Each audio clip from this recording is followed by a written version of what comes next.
And welcome into the Friday edition, Robby and Rexrode, 102.5, 106.3 The Game, brought to you by First Horizon, Big Bank Muscle, Small Bank Hustle.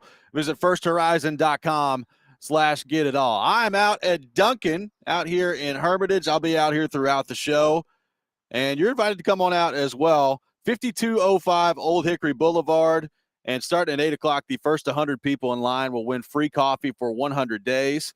Plus, we've got some giveaways out here as well. So out at Duncan at 5205 Old Hickory Boulevard. Paul Kuharsky from paulkuharsky.com with us today here on the program. He and Ian Safar are live from our Busy Bee Plumbing, Heating, and Air Conditioning Game Nashville studios, home of the $99 yearly Beehive membership where the buzz is always about great service. PK, what's going on, brother? How are we doing? Chief, it's nice to be back. I appreciate the invitation. How is the mood out there? Not the mood of the people, but the mood of the host. Not good, but steadily improving would be how I would describe it. Good. The mood is much better than it was this time 40 minutes ago. I'll put it that way. Well, I'm glad to hear it. When we chatted 40 minutes ago, I thought Ian and I might be doing the show.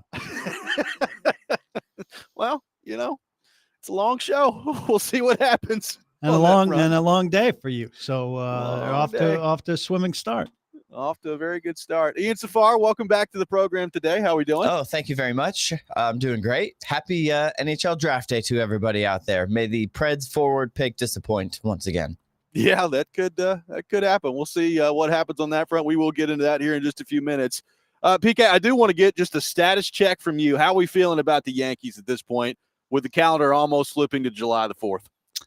Yeah, I mean, they've fallen back to earth. I did not think that they were as good as they were playing early. I don't think they're as bad as they've been lately.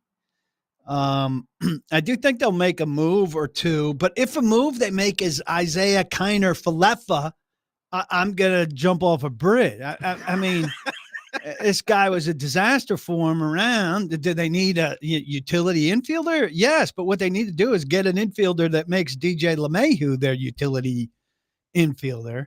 This guy used to be able to play third base. For some reason, now he's got an honorific that he's not allowed to play third base. So they have to move Jazz Chisholm out of position. The injuries start to mount. I don't pay a lot of attention to other teams. I presume everybody else is getting hurt as well. And the Reds games are blacked out. So I haven't been able to see this last how ridiculous series. Is that? Yeah. So it was on FanDuel. I go to my MLB app. It says it's on FanDuel TV. I, of course, don't know what that is because I don't watch regional Bally's now FanDuel TV. So I download the FanDuel TV app, and then it's asking me for $20 a month to watch the Reds and the Braves. And I'm like, yeah, that's not happening. So I go on a 3 or 4 day fast, which doesn't please me at all. But based on how they played, it wasn't so bad. Yeah, may have saved yourself some heartache there on that front. Well, I'm glad I checked in because, it's a long season, but it's been a little bit of a bumpy ride for them. I think they're not. I mean, I think they're a pretty good team. I know Yes. The Tigers are a very good team, but the Yanks probably do what they do and, get to the ALCS and lose something like that. Probably won't be as good as last year to get to the World Series and have a disaster. We got a lot to get to on the program today. Jared Stillman will be with us at 7 o'clock. We're going to get into a lot of different Titans thoughts with PK throughout the program as well. We will get to a lot of our NHL draft today as well, and that's where we're going to start here. It is draft day for the Predators, the number 5 overall pick coming up tonight, and then they've got 2 more scheduled in the first round as well. So potentially 3 first-round picks for the Predators tonight. The main one, of course, being number 5 overall. We've talked about the numbers. When you look at the NHL, it is different from the NFL. I mean, there is a big difference in most years between a top 5 pick and picks later in the first round. And as you go a little bit deeper into the NHL draft, it starts to become, frankly, more and more of a crapshoot as you're dealing with 17 and 18-year-olds that you're drafting at that point. But today, PK, is potentially a huge day for the Predators if they make the right selection at number 5, and I think they're going to have a chance to walk away with a really good player here. this is the type of moment that they've really not had a whole lot of throughout the history of their franchise. They've not picked in the top 5 very often. The last time they did it was back in 2013 when they took Seth Jones, a defenseman. But an opportunity today for a forward, for a centerman to get in there and maybe change the face of this franchise. And we may not find out for a few years if it's the right pick or not, but tonight's certainly an opportunity for the Predators to really make a stamp on their franchise if they pick the right guy.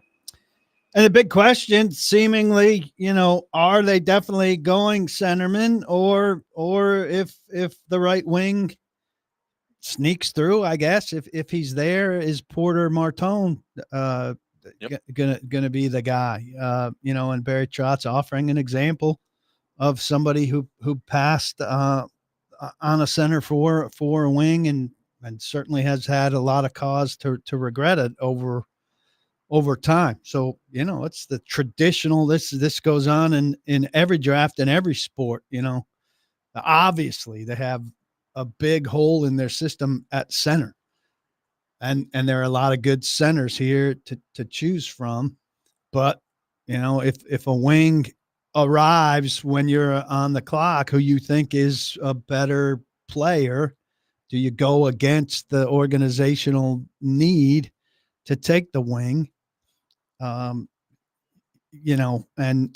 not regret the fact that you pass on center because you think the wing is a better player, need over talent. Yeah, it's a really fascinating question, and we'll see if Porter Martone is available at 5, because if he is, and it's coming down to Porter Martone at 5 and maybe a James Higgins or maybe an Anton Frondel or Caleb Denoya, whoever it is the center at that pick as well. It's going to be a really philosophical question, because I think Martone has a chance to be a really good player, and he could put the puck in the back of the net. And Lord knows the Predators need some of that too, if it's not just going to be a centerman. So I expect them to take a centerman tonight. Barry Trotz said the other day that his preference would be to take a centerman, and I don't think he's just making stuff up there. So we'll see what that looks like on the Predators front tonight.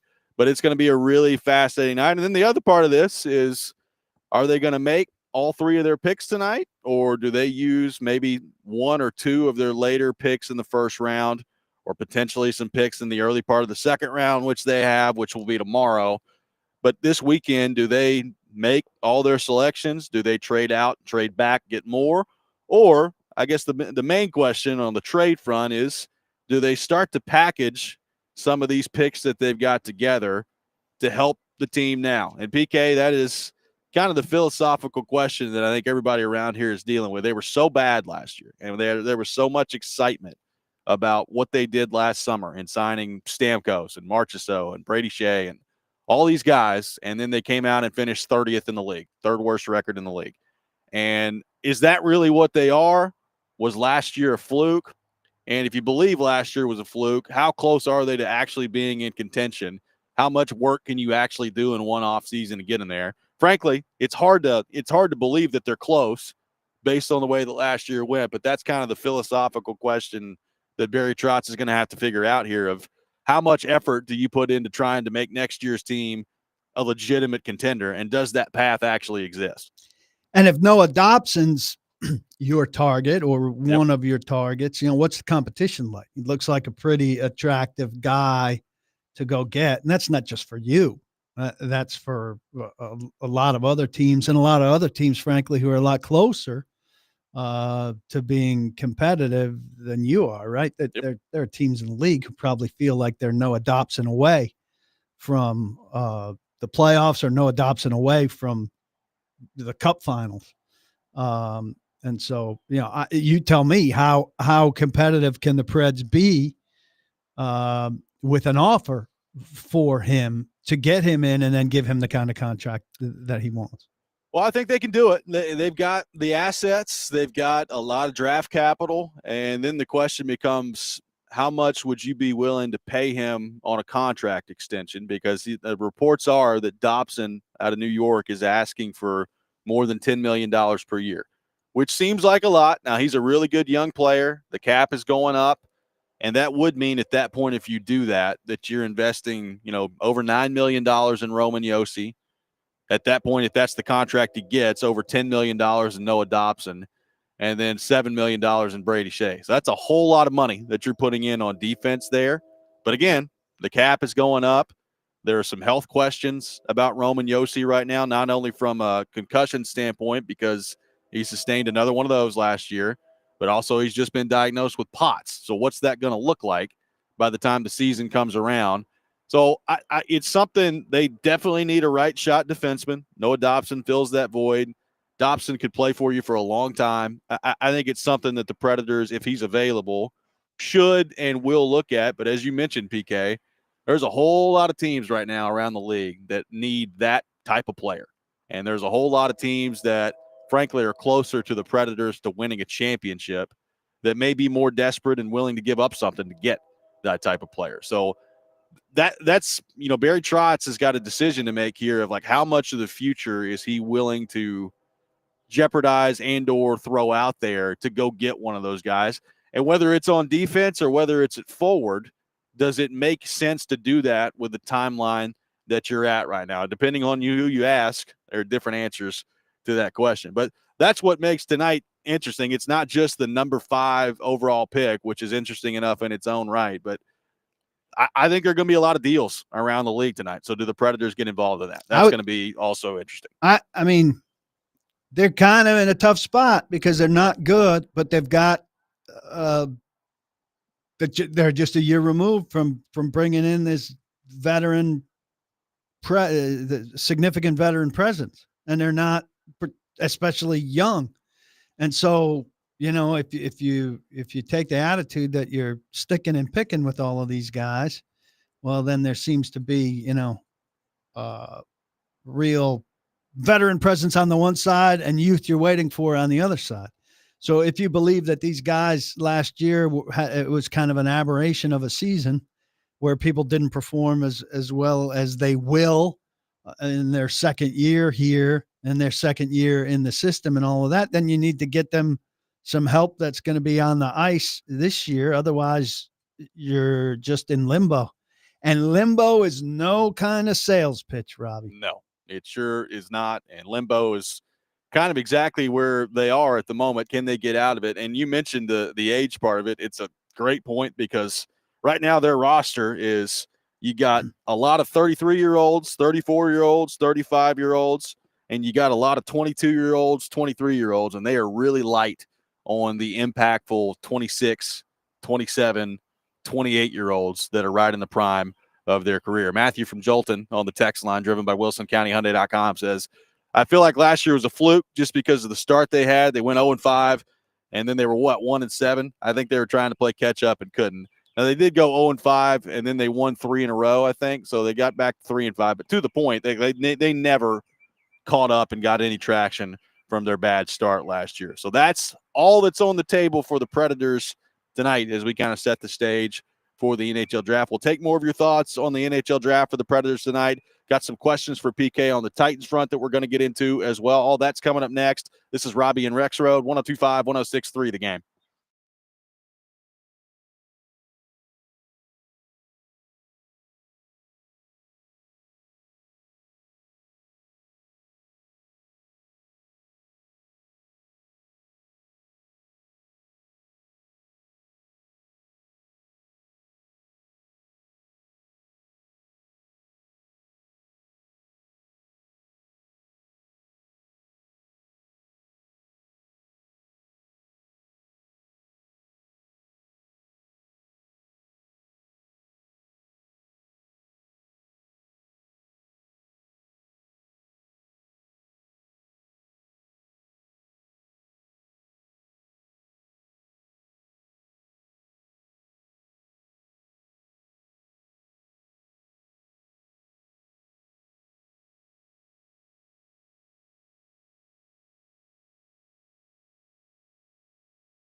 Welcome back in, Robby and Rexrode, 102.5, 106.3 The Game. NHL Draft is tonight. Speaking of that, join us at Bridgestone Arena for a party like no other. Celebrate the future of Smashville at the Nashville Predators 2025 NHL Draft Party.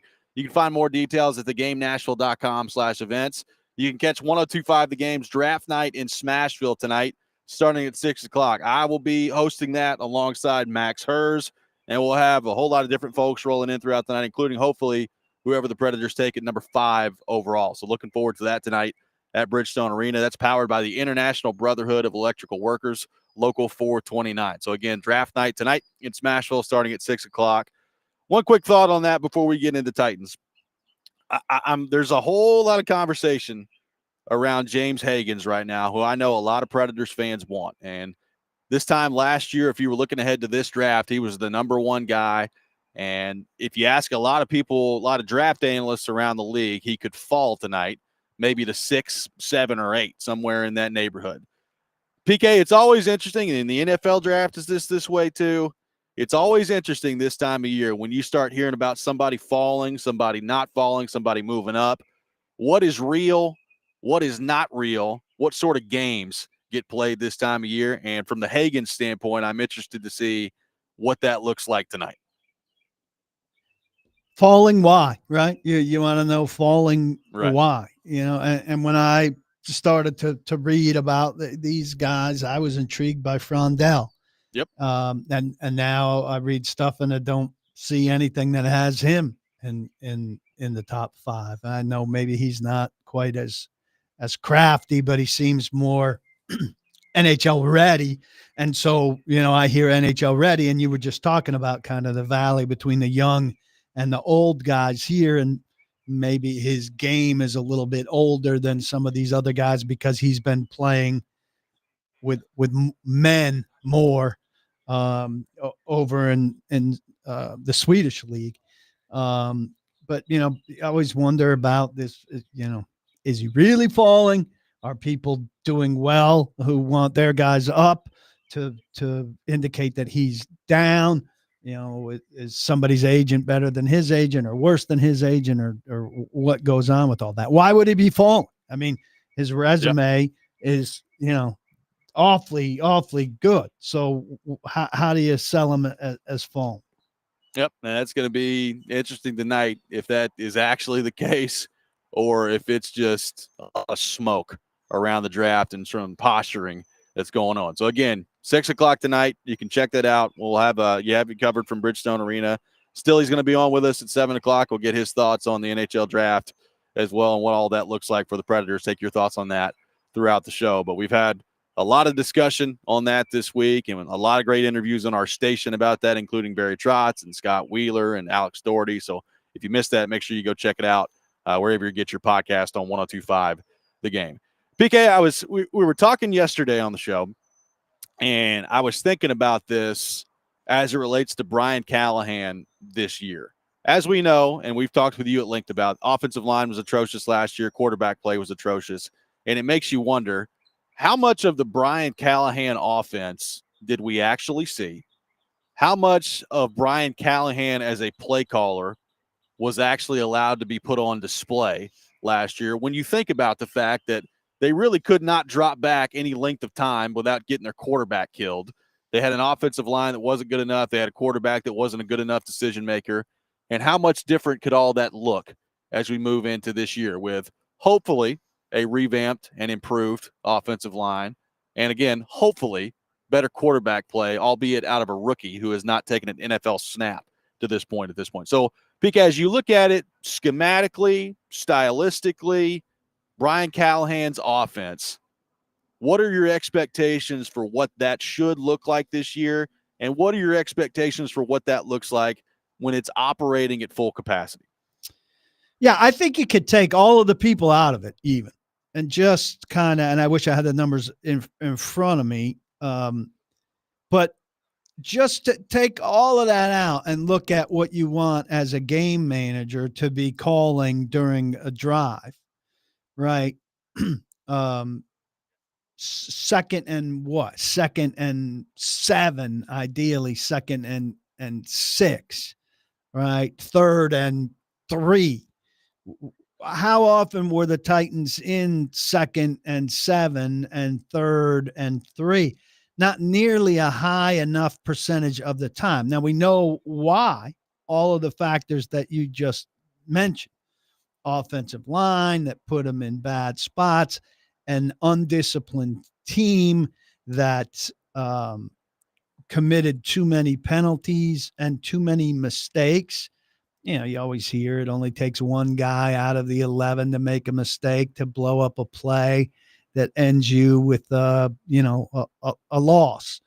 The running back getting hit in the backfield, the quarterback getting sacked, a receiver catching a short ball that should have been an 8-yard gain that turns into a 3-yard gain. A screen or a check down that gets hit early at the line of scrimmage for no gain or 2 yards, when had one block been made or one tackle been broken, would have gotten close to the sticks or beyond the sticks. And so that's where I think the fun that's being made of Brian Callahan's offseason program with these points and the 8 teams and all of that, that's what I think is being lost in that. He basically admitted that last year, and this is a big admission and a big mistake, that last year he came in and really was scheme heavy. He wanted to install his scheme, and he was all about his scheme. And in that, he kind of lost sight, and they collectively kind of lost sight of fundamentals to a degree. Yep. Now, that sounds ridiculous. You can say, oh, my God, how could a NFL football coach come in and lose that? But I think if you pull back and you have a little bit of grace, you can say, well, a guy comes in from a pretty good organization that was operating effectively. And I don't want to say he presumes certain things, but I think there's an expectation that a professional football team understands ball security and understands the discipline necessary not to get yourself in those situations. And well, so, not to interrupt you there, but didn't we kind of hear that on the special teams part of it last year from Colt Anderson too? Of like, well, I just assumed these guys knew this part of it, right? Which sounded terrible. But if you break that, and I'm not giving Colt Anderson any breaks. I think Colt Anderson was a presumptive hire. That I think what Colt Anderson said about his special teams players, Brian Callahan and management thought about Colt Anderson. Well, this guy's a good special teams player, and he'll know how to translate it. And he did it. But I think Brian Callahan, and I said this when the season was over, I think he's a smart guy, and I think he's going to be able to break down his failures and have a good offseason. And I think whether you like the symbolism of this offseason program and all of that or not, it was a way for them to really emphasize the fundamentals. Hey, if you're not managing ball control, and if you're not managing false starts the way we're emphasizing now, we're going to point at you, and we're going to laugh at you, and we're going to put it up on a board that you botched it today, and everybody's going to know it and be conscious of it, and we're going to overemphasize, right? And so we're going to overcorrect our failure from last season. And that's going to get us in 2nd and 6. That's going to help get us in 2nd and 6. And it's going to help get us in 3rd and 3 and 3rd and 2. And out of those downs and distances, we can operate the offense that I came here to operate, hopefully with a better quarterback, a better offensive line, better weapons, etc. And I think I see evidence of that, as much evidence as you can see in what they've done working, and of guys buying into that. And so I say laugh that off at your own danger. The team bonding and camaraderie and all of that, I think, is a nice side effect of all of that. Right. Right. And that helps you too as a football team. But the thing I'm interested in is not being in 2nd and 13 or 2nd and 15 all the time. And if we don't see a reduction in that, then I think you could say, well, this was all for naught. And your players aren't good enough and they don't do things well enough. I expect this team to be better at that stuff, in part because of what they've done in the offseason. 615-737-1025 is our phone number. 615-737-1025. We'll take your thoughts on everything PK just laid out there with the Titans. What do you make of the offense stylistically? Do you think we'll see big changes on that front this year? We'll get more in depth with PK with that coming up next. 615-737-1025. Robby and Rexrode, 1025-1063, The Game.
Welcome back in, Robby and Rexrode, 102.5, 106.3 The Game, brought to you by First Horizon, Big Bank Muscle, Small Bank Hustle. Visit firsthorizon.com/get-it-all. Robby Stanley alongside Paul Kuharsky, Ian Safar here with you on this Friday morning. I'm at a Dunkin' at Hermitage at 5205 Old Hickory Boulevard. Starting at 8 o'clock, the first 100 people in line will win free coffee for 100 days. Plus, we're out here with some chances for tickets to upcoming concerts and more. So 5205 Old Hickory Boulevard out in Hermitage. PK with me, taking your thoughts on the Titans, 615-737-1025, and discussing the offense. PK, I think everything you just laid out there makes a lot of sense, and I'm really interested to see that part of it this year and what that looks like. You know, I go back to the offensive line, and if they can just get adequate offensive line play, how much else does that just unlock? I mean, it sounds simple, but we've talked about this. Like, if you can get adequate offensive line play and adequate quarterback play, how much better is last year's team than it ended up being? And maybe that's too much to expect with a rookie quarterback, is just average quarterback play, but you did take him number 1 overall. I'm sure he'll have his ups and downs, and there'll be some games this year where he doesn't play very well, and that's part of the process when it comes to having a rookie quarterback. But like the whole I walked away from last year's operation obviously not impressed with Brian Callahan, but I thought it was hard to really have too many takeaways from him as a play caller, from his offensive system, given how bad the situation that he was dealing with was. And look, on the offensive line, I was doing some homework to get ready for our conversation with Stillbilly.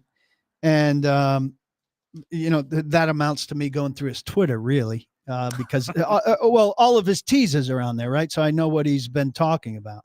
Right. And one of his teases was about where the Titans offensive line ranks in the AFC South.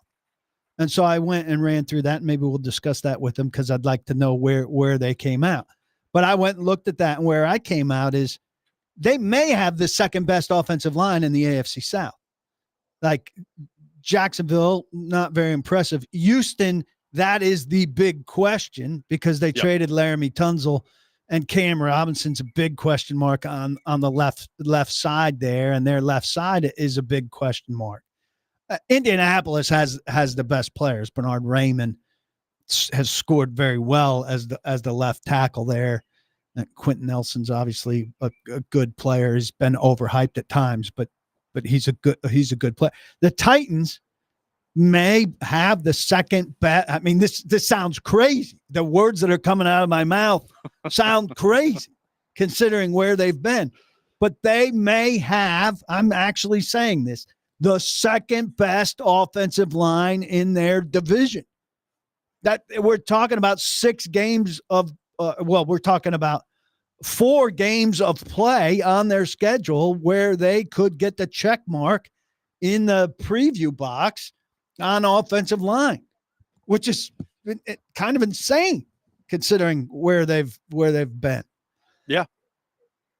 No, I mean, it's thinking about that and just how much different that is than what they've been dealing with the last few years here. And again, like I understand if you're a Titans fan out there, and I'm kind of the same way. I mean, I'll believe it when I see it. Yeah, I exactly. see what they've done on paper, and all that's great.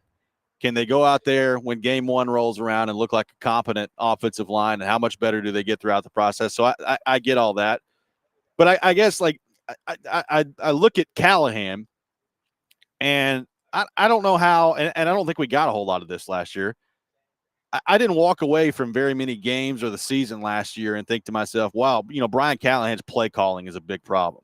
I walked away thinking to myself, okay, well, Brian Callahan, with that quarterback and that offensive line, I don't know that I know anything about Brian Callahan's play calling. That's problematic as well, because look, if the situation is better and the offense doesn't improve all that much, if you get better offensive line play and better quarterback play, but you're still not putting up the amount of points that you feel like you need to be putting up, well, that's the next thing we're going to look at is Brian Callahan and the play calling and the offensive operation and all that. But, that part of it is going to be interesting to see this year. How much did he learn from year 1 to year 2? What sort of a stamp can he put on this offense this year? And also, what does marginally better do for him, right?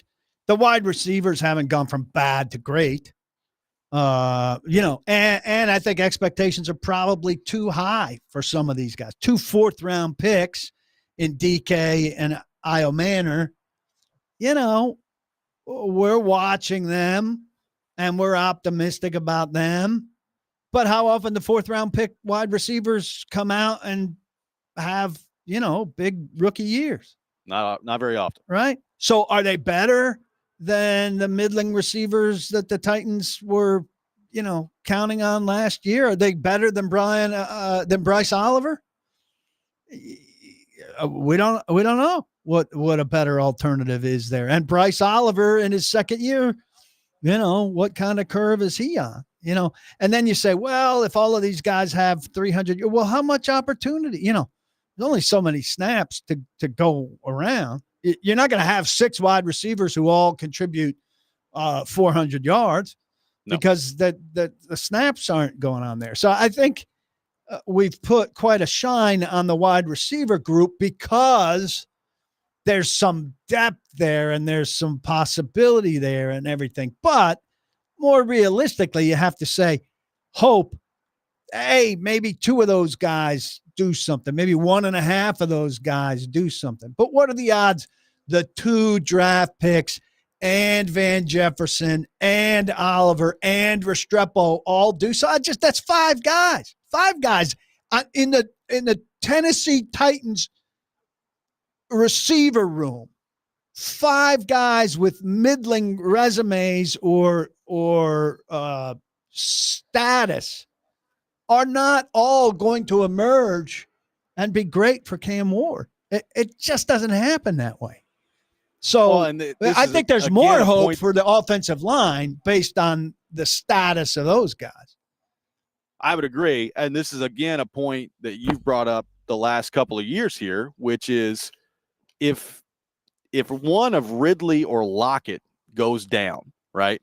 Yep. I mean, all of a sudden you're in a world of hurt on the wide receiver spot. So, I mean, like if one of those guys goes down via injury, you're counting on your 2 rookie 4th-round wide receivers. You're counting on Bryce Oliver.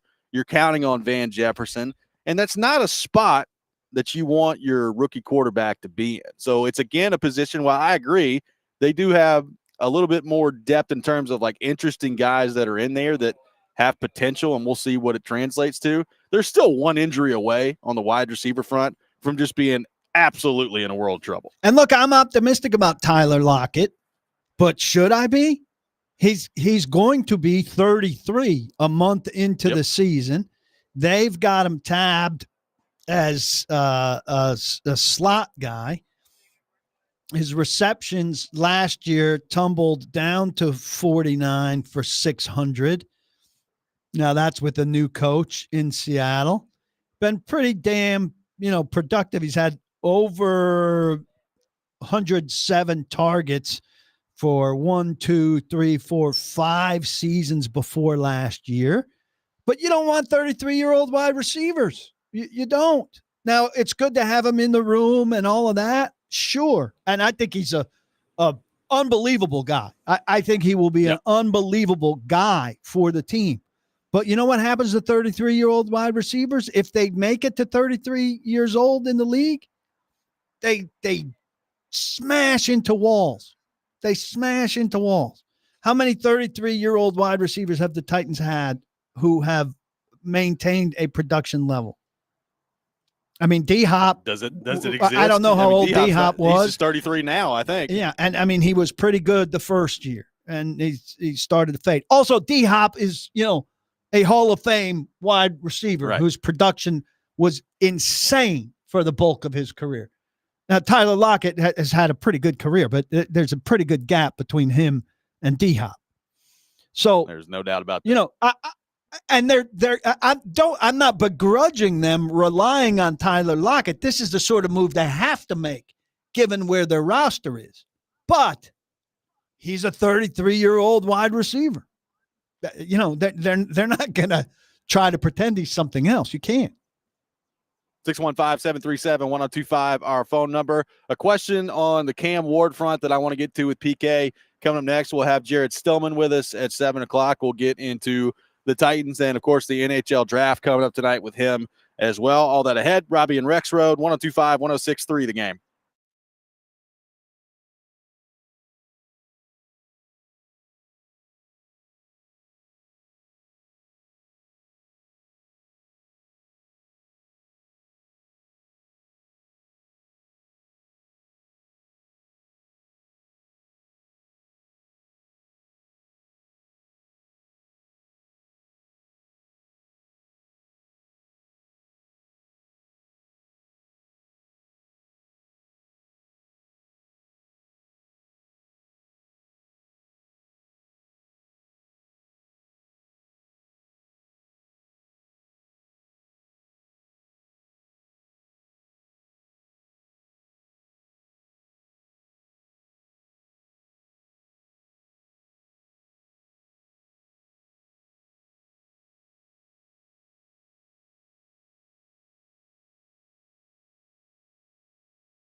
Tune in to 102.5 The Game tomorrow as the Nashville Cats take on the Albany Firebirds in the AF1 Championship for the first ever Arena Crown 2025.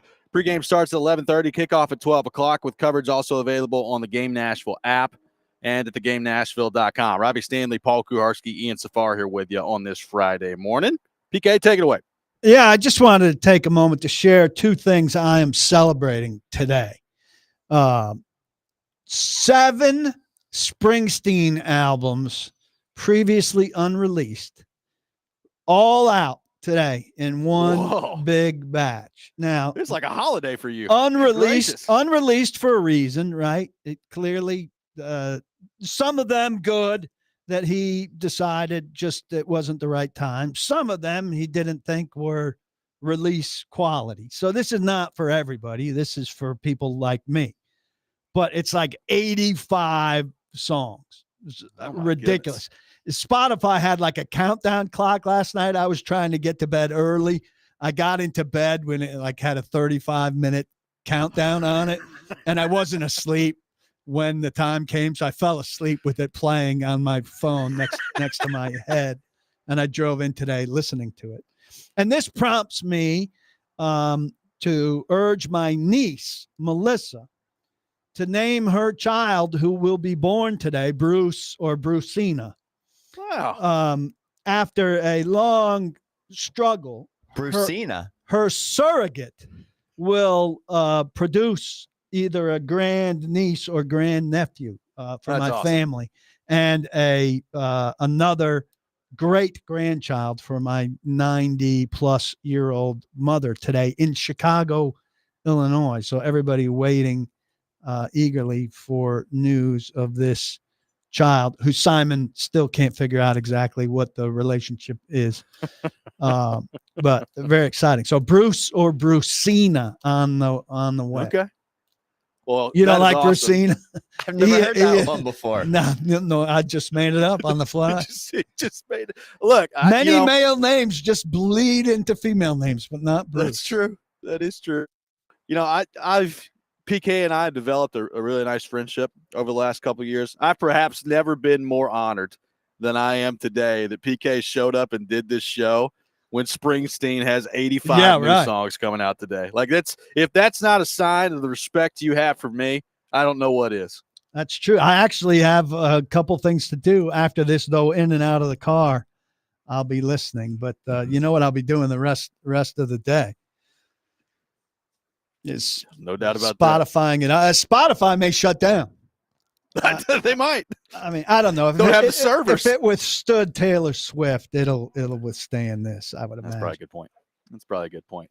So PK, on the Cam Ward front, we were talking yesterday about Levis and the pocket presence that it just didn't feel like he really had last year. Now, look, I fully recognize that when a team moves on from a quarterback, it's easy to sit there after that and just nitpick everything the previous quarterback did. So I'm not really interested in that. I'm not trying to do that. But I think we would all agree that the pocket presence from Will Levis was not the best.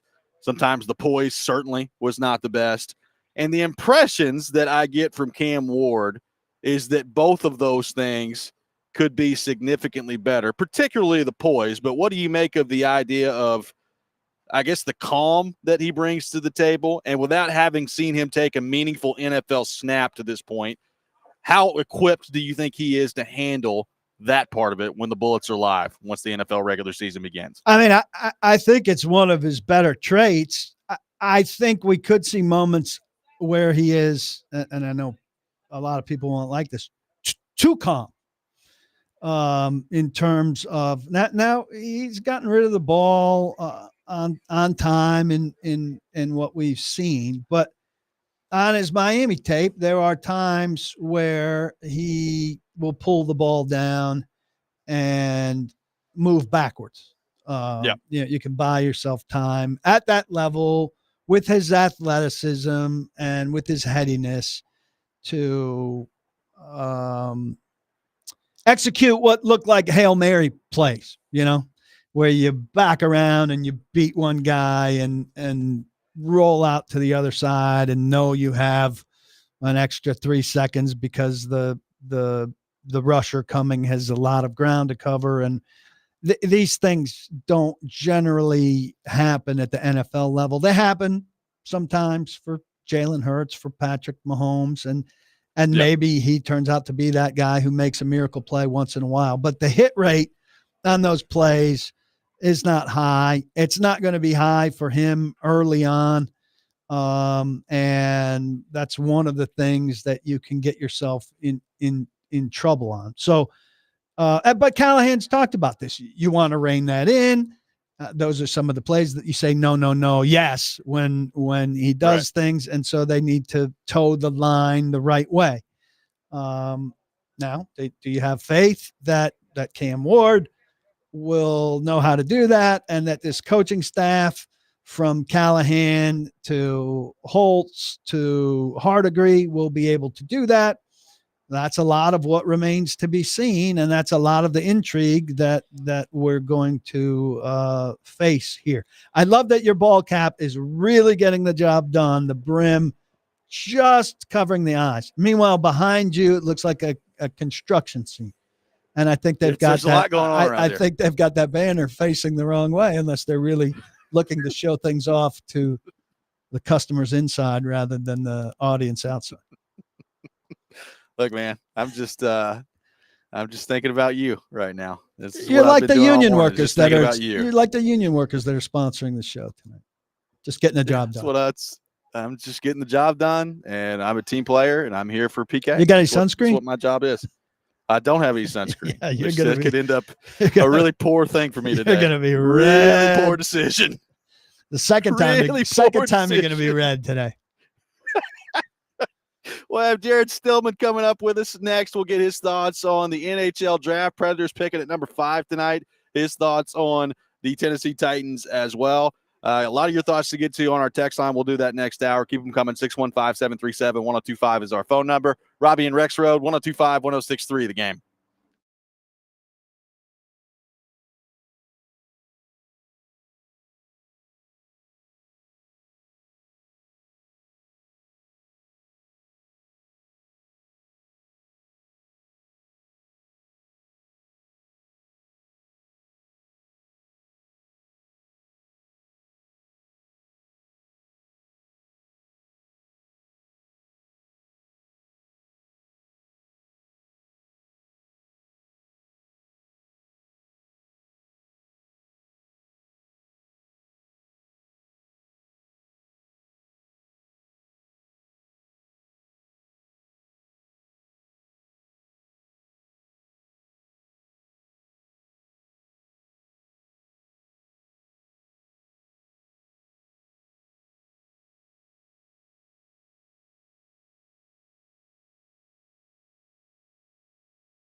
Hour number 2, Robby and Rexrode, 102.5, 106.3 The Game, brought to you by First Horizon. Big bank muscle, small bank hustle. Visit firsthorizon.com/get it all. Robby Stanley alongside Paul Kuharsky and Ian Safar here with you on this Friday morning. I'm live out at Duncan in Hermitage at 5205 Old Hickory Boulevard.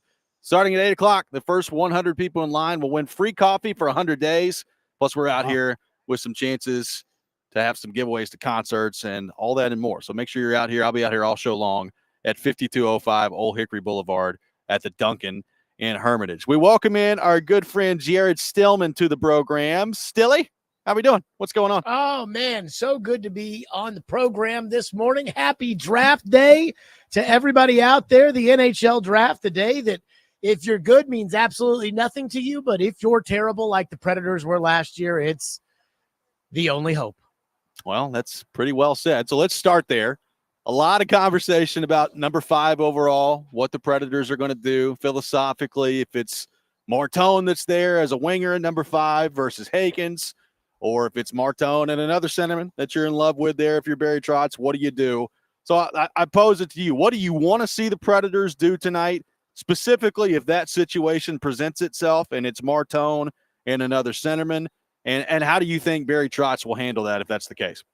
I really wish I could have a strong opinion and say that they need to take Hagens, because Hagens was the most hyped of the group that may land to them at number 5. But it's not like I know these guys, these 17-year-olds, and how they'll project when they're 26 years old or anything like that. Like, I'm not qualified to be able to watch that, to have those kind of opinions.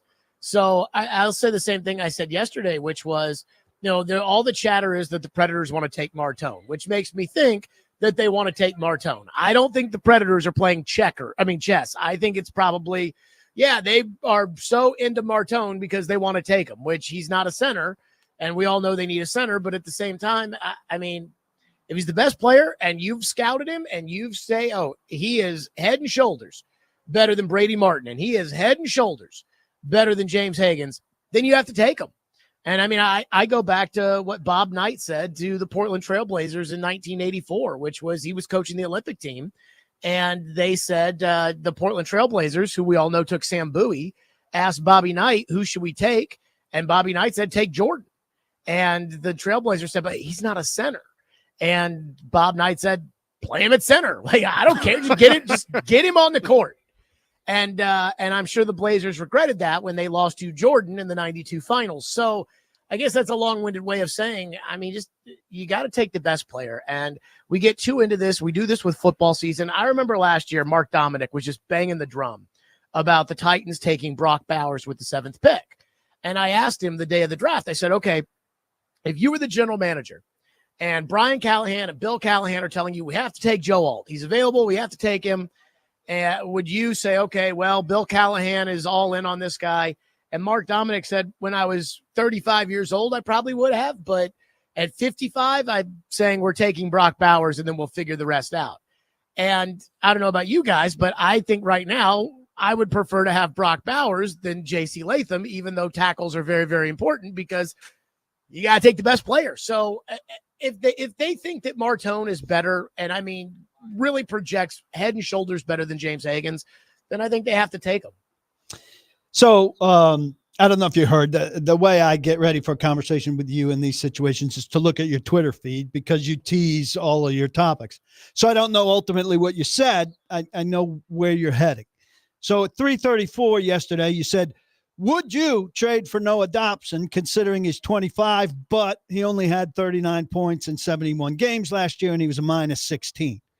And then at 3:51, you say, Chat GPT has convinced me I would do it. So you are not an officer or a frontline cavalry guy in our battle against AI. This is no this is no surprise. The singularity is coming a bit faster thanks to Jared Stillman and Chad Brinker. What did Chat GPT do to you in this 15-minute span? Well, the context that Chat GPT convinced me of was I asked Chat GPT because I didn't know how much Noah Fight Dobson. The power, Jared. No, I've accepted it. I've accepted that, like, He's get gone. on board now or get The caught in cyborg. the dust. Well, if I had the choice right now, like, okay, Jared, everybody goes all in on AI, or we go back to where it was 4 years ago with no AI, I'd say let's go back to where it was 4 years ago with no AI. Yeah, I agree. But I can't resist AI when everybody else is going to do No, it. I It's kinda agree. like- Use it, but use it as an assistant. You're an opinionated guy, and here you just handed over your opinion to AI. I asked my assistant, AI, what should I make the trade or not? When have you ever given your opinion over to an assistant? When did Fenton ever get to give you her opinion and you go, okay, I'm going with Caroline? I will say this, Caroline, for someone who's very smart, has a very, very terrible college football opinion that I still can't get over. That, to your point, it hasn't changed my opinion. So I will just say, I asked if I could trade the 26th pick for it, and ChatGPT said, if that's the offer, then yeah, do it, and explained why. But then, as both ChatGPT, Vingan, and Robby pointed out, it's probably going to cost more than the 26th overall pick. And Vingan sent me an article yesterday. Plus $80 million. Well, yeah. That's The true. money is, this is not football where the cap's fake. I mean, this is real, you're capped in hockey. But I do think that I'm tired of all this talk about, well, we're going to try to be good this year and we're going to stick. Paul, I know you have no idea who Justin Barron is, and that's okay, because before the middle of last year, I had no idea who Justin Barron was either. And this guy is a right shot defenseman who, Robby, I think he's going to be on the team next year. Oh, he's going to be on the team. He is so freaking bad. I mean, he is like, I'm trying to think of the comparison here for Paul. He is like when the Titans tried to play corner with Bleedy Ray Wilson and Cody Sensible. Got it. Like, so that's who's going to be out there. So if it's like, well, $80 million, and I don't have to watch Bleedy Ray Wilson and Cody Sensible anymore, I feel like that may be where they're at. So let me ask you this. I didn't want because, Paul. I didn't want to go all the way to Deron Jenkins, who's the worst corner in the history of the Titans, but I figured I'd go one step above. I think you got it right with Deron. Good gracious, I forgot about that guy. So let's, Trotz told you earlier this week about, the priority being now and him trying to fix next year's team. And we talked about that a little bit on Jared versus Joe the other day. Here's my question for you, though. What happens if they get through this next week here, whether it's via trade, via free, whatever it is, and there's not a significant piece that's added? How do you read that if you're a Predators fan? Well, don't you expect that to be the case? I do. That's my whole point about Justin Which Barron. is why I'm trying to figure out, if your priority is now, I think we would all agree that next year's team needs a little bit of surgery if they're going to be better. So how do you do that if you're Barry Trotz? That's like my whole bone to pick with Willie over the whole, Willie thought I tried to play gotcha with Barry Trotz because I made him basically say, okay, are you committing to right now, or is your focus? I'm not saying that you don't want to win no matter what. We want to win every game we play. Got it. But is your focus right now on this team, or is your focus on the team in 2 or 3 years? And Trotz made it very clear that his focus is right now. And it wasn't that I was trying to play gotcha. It's that I was trying to end the ambiguity. I mean, I go back to what he said last Thanksgiving when he was like, hey, I've told the veteran players, if we don't get it together by Christmas, then I'm going to start with the rebuild.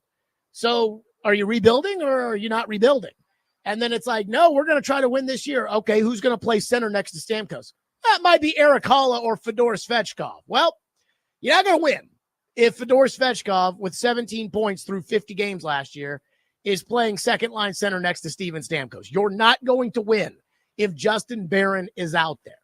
I mean, it's like, again, PK, I think you were the one that asked Mike Borgonzi at the Combine about expectations, and he didn't say hey, I expect our football team to be bad this year, but his comments certainly weren't, we checked every box from the number one starter to the furthest backup. I mean, it was very rooted in, hey, you got to have a real evaluation of where you are as a football team, i.e. we ain't going to be good, folks. And so, again, Trotz can say that, but I really was, with Trotz, it's like he says one thing, and then a week later, he does the opposite of what he said he was going to do. No, and you don't baby him. I have no qualms about you getting him on the record on that. That's the appropriate thing to do. You said people don't care about the NFL collusion case. I think you should help them care. This is a big story. The NFLPA is incredibly weak. Lloyd Howell is incredibly weak. This is a soap opera, and the NFLPA finally wins something. Gets an acknowledgement that the league, in fact, has colluded, and everybody doesn't care about this story. How do you not care about this story? It's a soap opera with league owners texting each other, hey, congratulations on winning this contract. It's going to help me win my contract. And we're behind the veil here. And NFL.com and ESPN, one owned by the league, the other in the league's pocket, are sitting quietly. This is right down your alley, Jared. And instead, you're going to go with these two people and sit on it instead of making it the big deal it is. What did they put in your drink? So I have no skin given to the NFL. This is not. Doesn't seem like it on this one. I just don't think that those text messages between Arizona and San Diego were collusion. I just don't think that. To me, collusion is, hey, Paul, I'm offering Bleedy Ray Wilson $1 million. So he comes to you and his agent says that they've got offers for $2 million. Know that it's not coming from me. It's only $1 million. To me, that's collusion. Ray Wilson in today's but how does the PA benefit from not putting this out and selling it as collusion? So that they should be understand. spinning it as collusion. But that's their. I agree with you about that. That's their business. For me, I think this all goes back to leverage. The reason Kyler Murray didn't get a fully guaranteed contract was because Kyler Murray was in year 3 of what is essentially a 7-year contract between the 5th-year option and the 2 tags. And so the question is, do you want to get a bunch of money today in year 3 of a 7-year contract, or do you want to play it out year to year and get your money year to year? And Kyler Murray, like everybody else, said, no, I want my money now. I mean, that's the leverage. The league is never going to get rid of the franchise tag. If they were to negotiate a new CBA and the players were to say, we don't care what you do, we'll play 20 games during the regular season, we'll have off-season practices with tackling, we'll do all these things that we're always opposed to, but we want to get rid of the franchise tag, the owners would say no, because the franchise tag is the ultimate leverage. And on top of it, again, all these guys want to get paid after year 3. So if you want to get paid after year 3 in what is essentially a 7-year deal, you're not going to get fully guaranteed money, and that's not going to change. Cleveland had no leverage with Deshaun Watson. Minnesota, who gave Kirk Cousins a fully guaranteed contract, they had no leverage when it came to getting Kirk Cousins to be their quarterback. So it's I guess a long-winded way of me saying that I just don't think this is collusion, and I don't think the reason that Russell Wilson and Lamar Jackson and Kyler Murray didn't get fully guaranteed contracts, which is what Mike Florio is trying to present this as, which I think is totally don't ridiculous. Let Mike Florio dictate the story. They didn't put this out, the PA, because it makes J.C. Treader look bad because he calls Russell Wilson a wuss. They finally have a chip here that makes the league look bad, and they're more concerned with protecting their guy because he calls one of his own guys a bad name. This is total mismanagement by the union, which sucks. The union has a weak leader and a bunch of lieutenants, and they get to go to Hawaii for annual meetings and everything. Let me tell you a story about Lloyd Howell. This season, right, they tried to get players not to talk in the locker room. They tried to get them to go in the hallway because they don't like reporters being around naked players. Lloyd Howell and his lieutenants, Scott Wells, I think was one of them, came to Nashville to meet with the players. And while they were waiting on an occasion to meet with the players, they stood in the locker room. They didn't talk to anybody. Maybe Wesley Woodyard did because he knew some of the guys. But Lloyd Howell didn't know any of the guys really, except maybe Brunskill, who's the union rep. And so Lloyd Howell and his guys stood in the middle of the locker room with their arms crossed. Guess what the players were doing? They were being naked, coming and going from the shower. And so I can't resist, right? So I go up to Lloyd Howell and I introduce myself and I say, don't you find it ironic, Lloyd, that you're here to discourage these guys from having interviews with us while they're changing, and you're standing here for 45 minutes doing nothing, watching them naked. You're doing the very thing you're coming to discourage them from doing. That's how mismanaged this is. So, I mean, I could talk forever about the NFL union. The NFL union has no leverage either because the league gets paid if they play the games or not in their TV contracts. I mean, Paul, you were around for 87. I mean, the players got absolutely raked through the coals when I believe it was Tex Schramm started saying like, hey, we're not going to pay your annuities if you guys don't cross the picket line. And now all of a sudden, Tony Dorsett and those guys all say, okay, fine, we'll go play. And so the NFL Players Union has no teeth. They never have. The owners always get what they want. And I don't think this is any different, though. It's not as if the owners are probably pushing back against locker room access. They could have had gained a little bit of teeth with this, but everybody's in there for some reason not doing anything with it. One more question for you. You wrote Cam Ward. Why do people think Cam Ward's immune from being screwed up by the Titans? Is that the only way you think he could be bad here? Is the Titans screwing him up? Well, I think it's one of two things. Either the Titans screw him up or that he's not good enough to be that kind of impact quarterback that the Titans Twitterverse has decided he already is, regardless of what's around him and who he's going to be playing. Yeah, it was interesting to me that I've seen a lot seem to be presenting like he's good.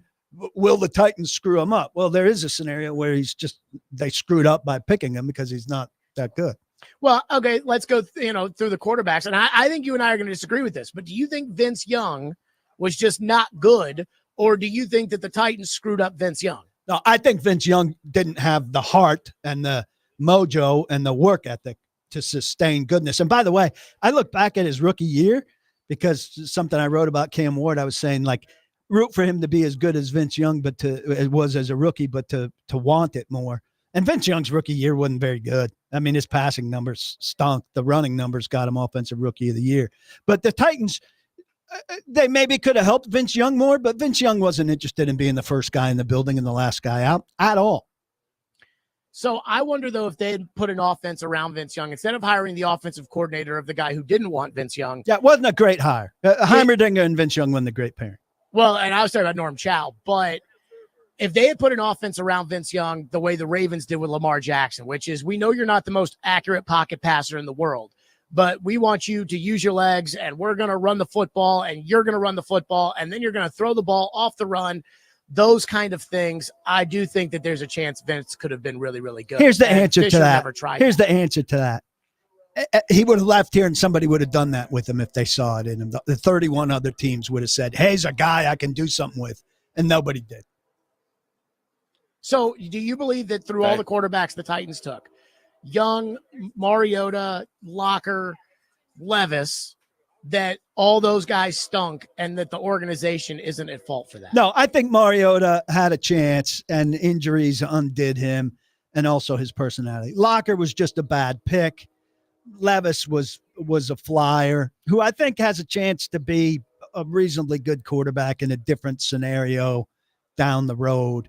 I think it's hard to find good quarterbacks. There are a lot of franchises you can go and find who took 4 quarterbacks that didn't pan out. Jared, we're looking forward to the draft tonight. Thanks for taking time to be with us this morning. We will be listening at 2 o'clock. Oh, who do you want him to pick next week? Who do I want him to pick? I honestly was a little bit intrigued by Frondell. Because he's played with men, I think it could help him faster, right? So I'm trying to get the youth to catch up to the veterans. Yeah, that's I my don't think it's very likely that Frondell's going to be there. I don't either, but I'm intrigued by it. Gentlemen, we'll see you tonight. Robby. Thank you, Jared. See you, Stilly. That's right. We'll react to what Jared had to say coming up next. Couple of interesting points on the collusion front that PK threw out there that I want to get to as well. All that coming up. Robby and Rexrode, 102.5, 106.3 The Game.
Welcome back in, Robby and Rexrode, 102.5, 106.3 The Game. We got a 4-pack of tickets to give away to see the Atlanta Braves take on the LA Angels at Truist Park coming up on Thursday, July the 3rd. Be caller 5, 615-737-1025. Caller 5 will win a 4-pack of tickets to see the Braves take on the Angels at Truist Park coming up on Thursday, July the 3rd. Paul Kuharsky, Ian Safar, Robbie Stanley here with you on this Friday morning. PK, so you brought up the collusion part of this that's in the news in the NFL over the last couple of days here. I thought you raised some interesting points in the last segment there. So for those who may have missed it, give us the Cliff Notes version of what's kind of going on here right now and why this is a big missed opportunity for the NFLPA. Yeah, so Stillman doesn't think it amounts to collusion. I don't think that really matters whether it does or it doesn't. This ruling comes out, and I apologize, I'm not clear who made the ruling, but it's a 61-page conclusion that lends itself to that they're first off, there's too much activity where the league goes about things that look like it's a partnership when it is technically 32 competing businesses, right? Correct. And it's sure as hell 32 competing businesses on an NFL weekend. Nobody's partners when you're competing for wins on Sundays and playoff slots in December. But, when they had the uncapped year when at the end of the CBA, 4 teams treated it as an uncapped year and got in trouble with the league ultimately for doing so. Well, that's not really abiding by the 32 separate entities thing here. Yep. And so when Deshaun Watson got a fully guaranteed contract, that set precedent that the next big time quarterbacks would get fully guaranteed contracts. Now, you and I and most of America didn't think Deshaun Watson should get a fully guaranteed contract. Didn't think he was the guy that was worthy of it, and obviously it blew up in their faces and all of that. But the league wanted to get around that precedent and did so. And then you had 2 owners congratulating each other. I guess it was the Kyler Murray contract, but certainly Spanos was involved in it, congratulating somebody on the contract they gave their quarterback because it's going to help me with my quarterback, which was Justin Herbert. Now Justin Herbert could certainly take this text conversation that's in evidence now and say, these guys were collaborating to set things up that it would be harder for me to get the contract that I deserved, given the way the league works, where the next quarterback's contract is built on the last quarterback's contract, and they collectively decided that Deshaun Watson was an aberration. Now, I'm not a big fan of guaranteed contracts. I think guaranteed contracts have largely ruined the NBA, right? NBA guys, some NBA guys get guaranteed contracts and their work ethic goes down. Am I wrong on that? I don't think so. Okay. So I'm not saying it would happen for everybody. If Tom Brady got a fully guaranteed contract, it wasn't going to change how Tom Brady carried himself in the NFL. But I do think there are guys in the NFL that if they got fully guaranteed contracts, their toe injury that they would have played through before, they're not going to play through now. Or if they have a dispute with their position coach, their position coach is going to lose authority. It's going to hurt the game in some way, and it's going to create dogs in some way. So I'm not for it in that regard. On the other hand, I am way more in favor of players getting money than owners getting money. And I think people tend to side with owners too much. The players are doing the work that we love to watch. The players are putting their bodies on the line. We've seen what's happened to some of these guys. We've seen very closely what it did to Frank Wycheck's body and brain as he, quite frankly, to to be decayed as we listened to him and talked to him and saw what happened to him, and then saw the results of the tests on his brain after he donated it to science, and his family went along with his wishes, and he had very, very severe CTE. Well, who should have gotten more money, Frank Wycheck or the Oilers / Titans out of Frank Wycheck's career? Unquestionably, Frank Wycheck. But I just think the union never wins because its players have short careers and they can't afford or won't say, for the greater good of the game, we're going to go on strike to benefit guys down the line, because they want to make their money during their 2.5 years. And the league knows that and benefits all the time. This one small thing was a win for the Players Association, and Lloyd Howe buried it for some reason and hasn't taken it and presented it. And then I'm not a Florio fan at all. And Florio tends to write and take on a tone like, all of you people should be reporting this. Why aren't you? I'm doing it. Like he's not one of the people, and he's not subject to league sourcing and agent sourcing, and he's massively agent sourced. So he's kind of very hypocritical. But in this regard, he's right. And now it's very much a downtime. Probably everybody at NFL.com is on vacation. A ton of people at ESPN.com are on vacation. But somebody's carrying the torch, right? There's one person at each of those places. And for ESPN.com and NFL Network / NFL.com to not touch this story at all screams that of some collusion there, that they're not going to get involved here in a way that will piss off the owners. And that, to me, calls into question, or I shouldn't say calls into question, because I've always had a question. It further validates the idea that the league has some control of the coverage of these kind of issues. And that's big. How the business operates has a big bearing on what you're ultimately going to see on the field. Maybe not this season, but in the long run. And these contracts, hell, we'll talk about contracts all day long when it's contract season. Well, this has a bearing on all that. So how people aren't concerned with it is a mystery to me. We'll take your reaction on what PK had to say. 615-737-1025. We got a rant with PK coming up at 7:45. All that ahead. Robby and Rexrode, 1025-1063, The Game.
Tune in to 94.9 The Fan tonight as the Nashville Sounds take on Jacksonville. Pregame beginning at 5:50. First pitch at 6:05. Coverage also available on the Game Nashville app and at thegamenashville.com. Sounds baseball on 94.9 The Fan, presented by Twin Peaks and Family Leisure. Come on out to the Duncan in Hermitage at 5205 Old Hickory Boulevard. Starting at 8 o'clock, the first 100 people in line will win free coffee for 100 days. Plus, we're out here all show long with a chance to win tickets to an upcoming Nashville concert and more. So head on out, 5205 Old Hickory Boulevard in Hermitage at the Duncan. I will be out here for the rest of the show. PK Jabari on the YouTube chat says, players need to do away with the franchise tag. It's too easy for the owners to use. I tend to lean more towards Stilly on that side of things. I think the owners love having the franchise tag available to them. I think it's a huge point of leverage for them, and I think it would take an awful lot for the players to get that to go away. So I don't know that that's going anywhere, but I also agree with you. Like it feels like, you know, we've lived through a couple of lockouts in the NHL with the NHLPA and the NHL, and it looks like there's about to be an agreement on the next one for that, and they'll avoid that. We've seen an NBA lockout back in 2012, 2013. You know, the NFL, it does seem like their players bend much quicker on some of this stuff than we see in other sports. Yeah, it's because they can't strike. And I just wonder, I said. Yeah, here's the thing about the franchise tag. I mean, I think if the players pick one giant thing, and I think they will get one giant thing in exchange for 18 games, which is the major thing coming up here. It's not going to be the franchise tag. Here's why. Franchise tag only affects a couple guys, right? Right. If you look at the entire percentage of the league, the entire workforce, well, if I'm, you got 53-man roster. Well, two guys on that roster on every team in the league might be affected by the franchise tag. So that's a very low percentage. I'm not going to bat for franchise tag. I'm not worried about my quarterback or my pass rusher. I'm worried about me. What could help me? Well, what could help me and what I think will or should wind up being their primary issue is getting to free agency after 3 years. Stillman was talking about, a 3-year contract. That's a 7-year contract. Well, that's for the franchise tag guy, right? You've got a 4-year contract. The 5th year is franchise tag. The 6th year is a franchise tag. 7th year is where you get into the franchise tag being too expensive. But for a regular guy, you want to get to your second contract, right? You make money on your second contract. And if you could get to free agency after 3 years instead of after 4 years, that can be life-changing earlier. And if you could have a good 2 years, then you're lining yourself up for a third-year conversation about a new contract going into your 4th year instead of going into your 5th year. That, to me, and there have been some talk about that, should be the PA's biggest issue in exchange for an 18th game. And then, look, you got 17th game, 18th game, two games a year, 2, 4, 6. You're talking about 6 additional games. Now, that's not a season's worth, but as compared to what it used to be, you will have played 6 additional games in your first 3 seasons on top of 3 16-game seasons. So you've got 3 16-game seasons plus 6 additional games. You're part of the way to that 4th season anyway. Give me free agency after 3 years. Caleb on the text line says there's no written rules that states that the next QB contract is built off the last one. So that's a bad argument for the Herbert camp. And I hear that. That's how it works. It's how it works in the NFL, right? Like you look at the deal that was made and you say, all right, well, what's the precedent for this contract? How does my client stack up to that deal that was just made? And then the contracts are formed from there for the most part. It's not always how it works, but for the most part, yes. And that's why being the highest paid guy at your position doesn't mean much. It doesn't hold long.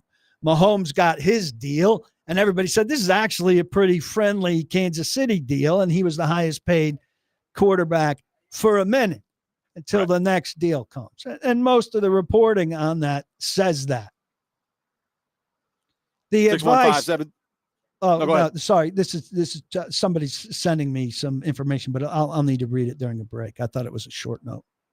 615-737-1025 is our phone number. 615-737-1025. We'll have PK's rant coming up next. We will get back into the NHL draft to begin the 8 o'clock hour. All that ahead. Robby and Rexrode, 1025, 1063, the game.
Don't make me angry. Sometimes you have to tell someone to pound sand. You wouldn't like me when I'm angry. This is the Rob Rant. Now on Robby and Rexrode. If Tom Brady farted and you put it into a fragrance, I'd buy it. It's like Kuharsky with 80%. 80% go SAC. What was your dad's first name? Dad, Tom. Walking around calling him Tom. Next spring meetings, a Fine Bomb Rexrode shirtless desk appearance on the beach. I'm not very good at assessing bodies with shirts on. Take off your robe. You need Great weight need loss. naked bodies to assess them better. I do. Shirts off. I'm talking about your clothes. It is that time of the day. Normally the Rob Rant, Paul Kuharsky is in the house. We have a PK rant today with another brilliant job from Ian Safar in the background. PK, I turn it over to you. When Rexrode's doing that, take off your robe. Is that a Estelle Costanza imitation? Or that's Edith Bunker? I can't keep. I think it's Edith Bunker, but I can't keep up. What is all that nudity talk? What was that from? I don't know. I can't judge a body with this shirt on. You know, you never quite know what we're going to get into. We need to annotate it. Especially my husband, Archie Bunker. We need annotations on this. We need AI's help. Yeah, my rant, I think near and dear to a lot of parents' hearts, relates to youth sports. My wife and I make a significant investment, and we understand that in our son's travel baseball career. And those checks are written over the course of the year and everything. But the sticker shock comes when you get to the gate at a ballpark for a tournament in what's called a gate fee. So if you buy a car, which we've also done lately, you think you've got a nice price, and then they come back with the fees, the taxes and the tags and all of that. And all of a sudden it's cars several $1,000s more than you were thinking. You had a nice number, and all of a sudden it grows. Well, you pay these fees to be a member of a team, and you think, well, we've made our investment. Then you show up to the gate, and they've got a box of wristbands. And these wristbands, they're not the wristbands you could get over at Staples to prepare yourself to skirt this thing if you had a scheme. I got a red wristband from last week, but they've got a silver wristband that's got some hieroglyphics on it. It's laminated. It's got some sparkle to it. It's the wristband you need to get into the pit of the Springsteen concert. Not that I would scam around this, but I've got to say, for the whole tournament this year, we've paid $45. We've paid $60 each. Oh my gosh. Each. So we're talking on top of everything that we've paid. We can pay as much as $120 for the two of us to have the privilege of watching our son play in 100-degree heat at a place that you've already paid for everything involved with it. Yes. Right. At a place like Donaldson Christian Academy, which we think just conveniently locked everybody out and had games canceled on Sunday because it was Sunday.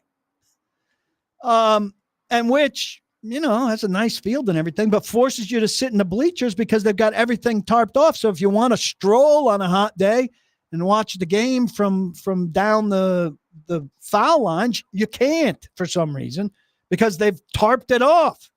So you can't see through the fence. So Knights Baseball has done this. Perfect Game, which represents all the evil in youth sports, has done this. Steel City Baseball in Birmingham has done this. Pastime has done this. I want to name names. And then I want to give a shout out because we get the message this week about how things will work from our coach.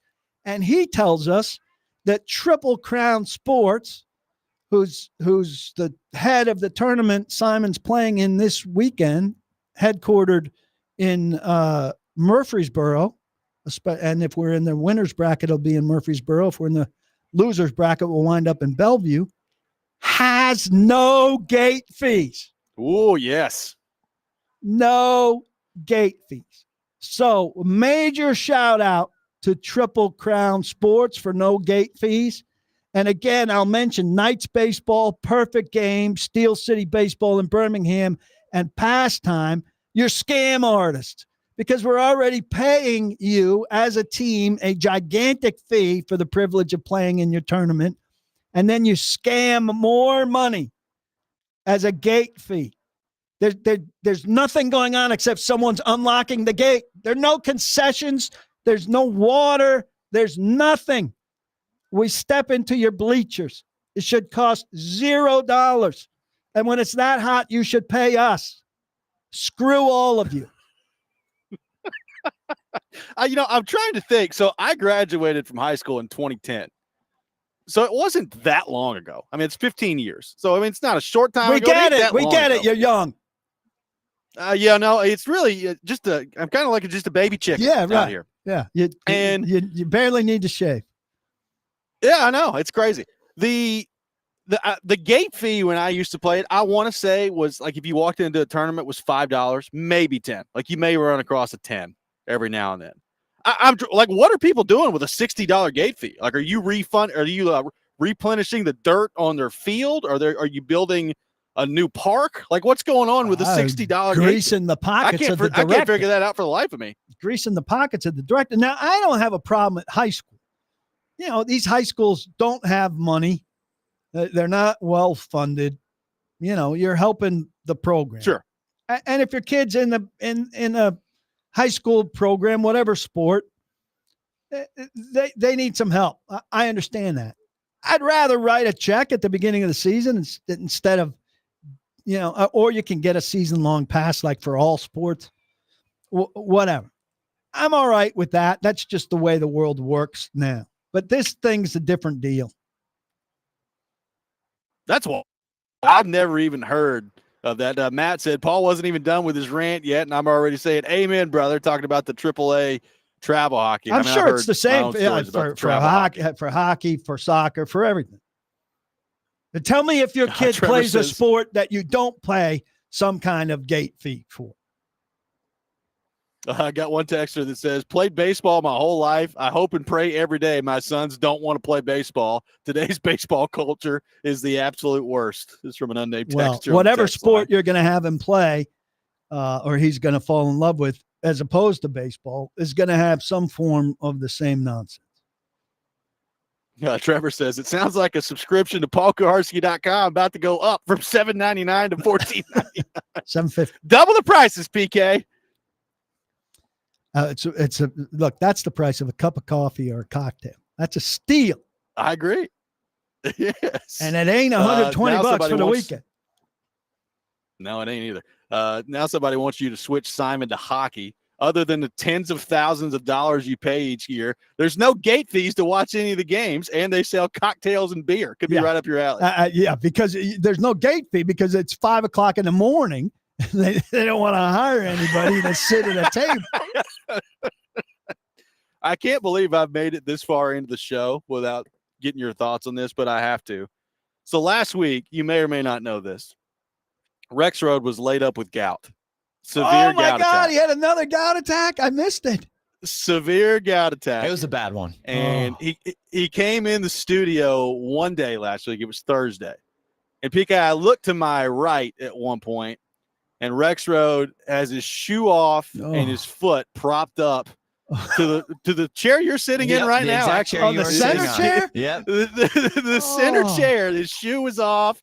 The foot was propped up, and he could barely walk throughout the show. So I have no idea how he's doing this week. I haven't heard from Rexrode this week. I hope he's doing fine. Where was he vacationing? Last week, a severe – I don't know. I think he told me at one point, and I've totally forgotten. I'm a bad co-host. But at one point last week, I mean, he was just absolutely debilitated from gout. And he says, PK, that it was fully his fault. It came from an overconsumption of tacos and beers multiple nights last week. God. Then don't they have like special treatment centers in South America or Europe? Maybe that's where he went this week, you know, to get some maybe someday illegal infusion and get gout. for gout treatment. I can't believe he went there again. I mean, I thought one-time thing and we could joke about it his whole life, but now that it's back, I mean, oh my God. He said it's the worst one ever. The worst gout attack he's ever had. Gout attack. I thought of you the whole time. We have to make a movie, Gout Attack. And get him a cameo. We do. Still t-shirts. This is unbelievable. 615-737-1025, our phone number. I've been sleeping Rexrode, I apologize because now Kuharsky knows, and you're going to get it. We'll get into the NHL draft coming up next. Take your thoughts on the Predators and the number 5 overall pick. Robby and Rexrode, 1025, 1063, the game.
Final hour, Robby and Rexrode, 102.5, 106.3 The Game. Robbie Stanley, Paul Kuharsky, Ian Safar here with you on this Friday morning. I'm live at Duncan in Hermitage at 5205 Old Hickory Boulevard, and the line is here. The people are here. The first 100 people in line will win free coffee for 100 days. We'll be out here for the rest of the show. People are lining up. They're ready to get their coffee. They're ready to get their donuts, and it's a beautiful time out here at 5205 Old Hickory Boulevard at the Duncan in Hermitage. So come on out if you're in the area and swing by and get your coffee, get your donuts, and come say hi. We'll be out here for the remainder of our show. Robby and Rexrode, brought to you by First Horizon. Big bank muscle, small bank hustle. Visit firsthorizon.com/getitall. Paul Kuharsky and Ian Safar live in our Busy Bee Plumbing, Heating, and Air Conditioning Game Nashville studios. Home with a $99 yearly Beehive membership with a buzz is always about great service. PK, you will be happy to know Alex on the text line has provided an update that our man Gout has apparently run a very nice 200-meter race the other day. So Gout still going strong in the track world, and I think we'll see him in the Olympics at some point. Our Gout guy, not going strong. I have messaged him, of course, not heard back. Hopefully he's sleeping well in recovery. I mean, in my mind, I'm making this up entirely, but a gout recovery is 6 to 8 weeks. You think so? That's how he could barely put a shoe on last week. I mean, I've got him in a boot in my mind again. Got him in a boot, 6 to 8 weeks, maybe crutches, probably not. Probably a boot with a big heel. I mean, a lot of swelling, out the wheelchair, and you'd have to push him. Wheelchair. I'd love for him to come out for his one day of Titans training camp in a wheelchair. God, PK, I need some assistance out here. Yeah. Need some help. I think he'd bring out a 102.5 The Game intern.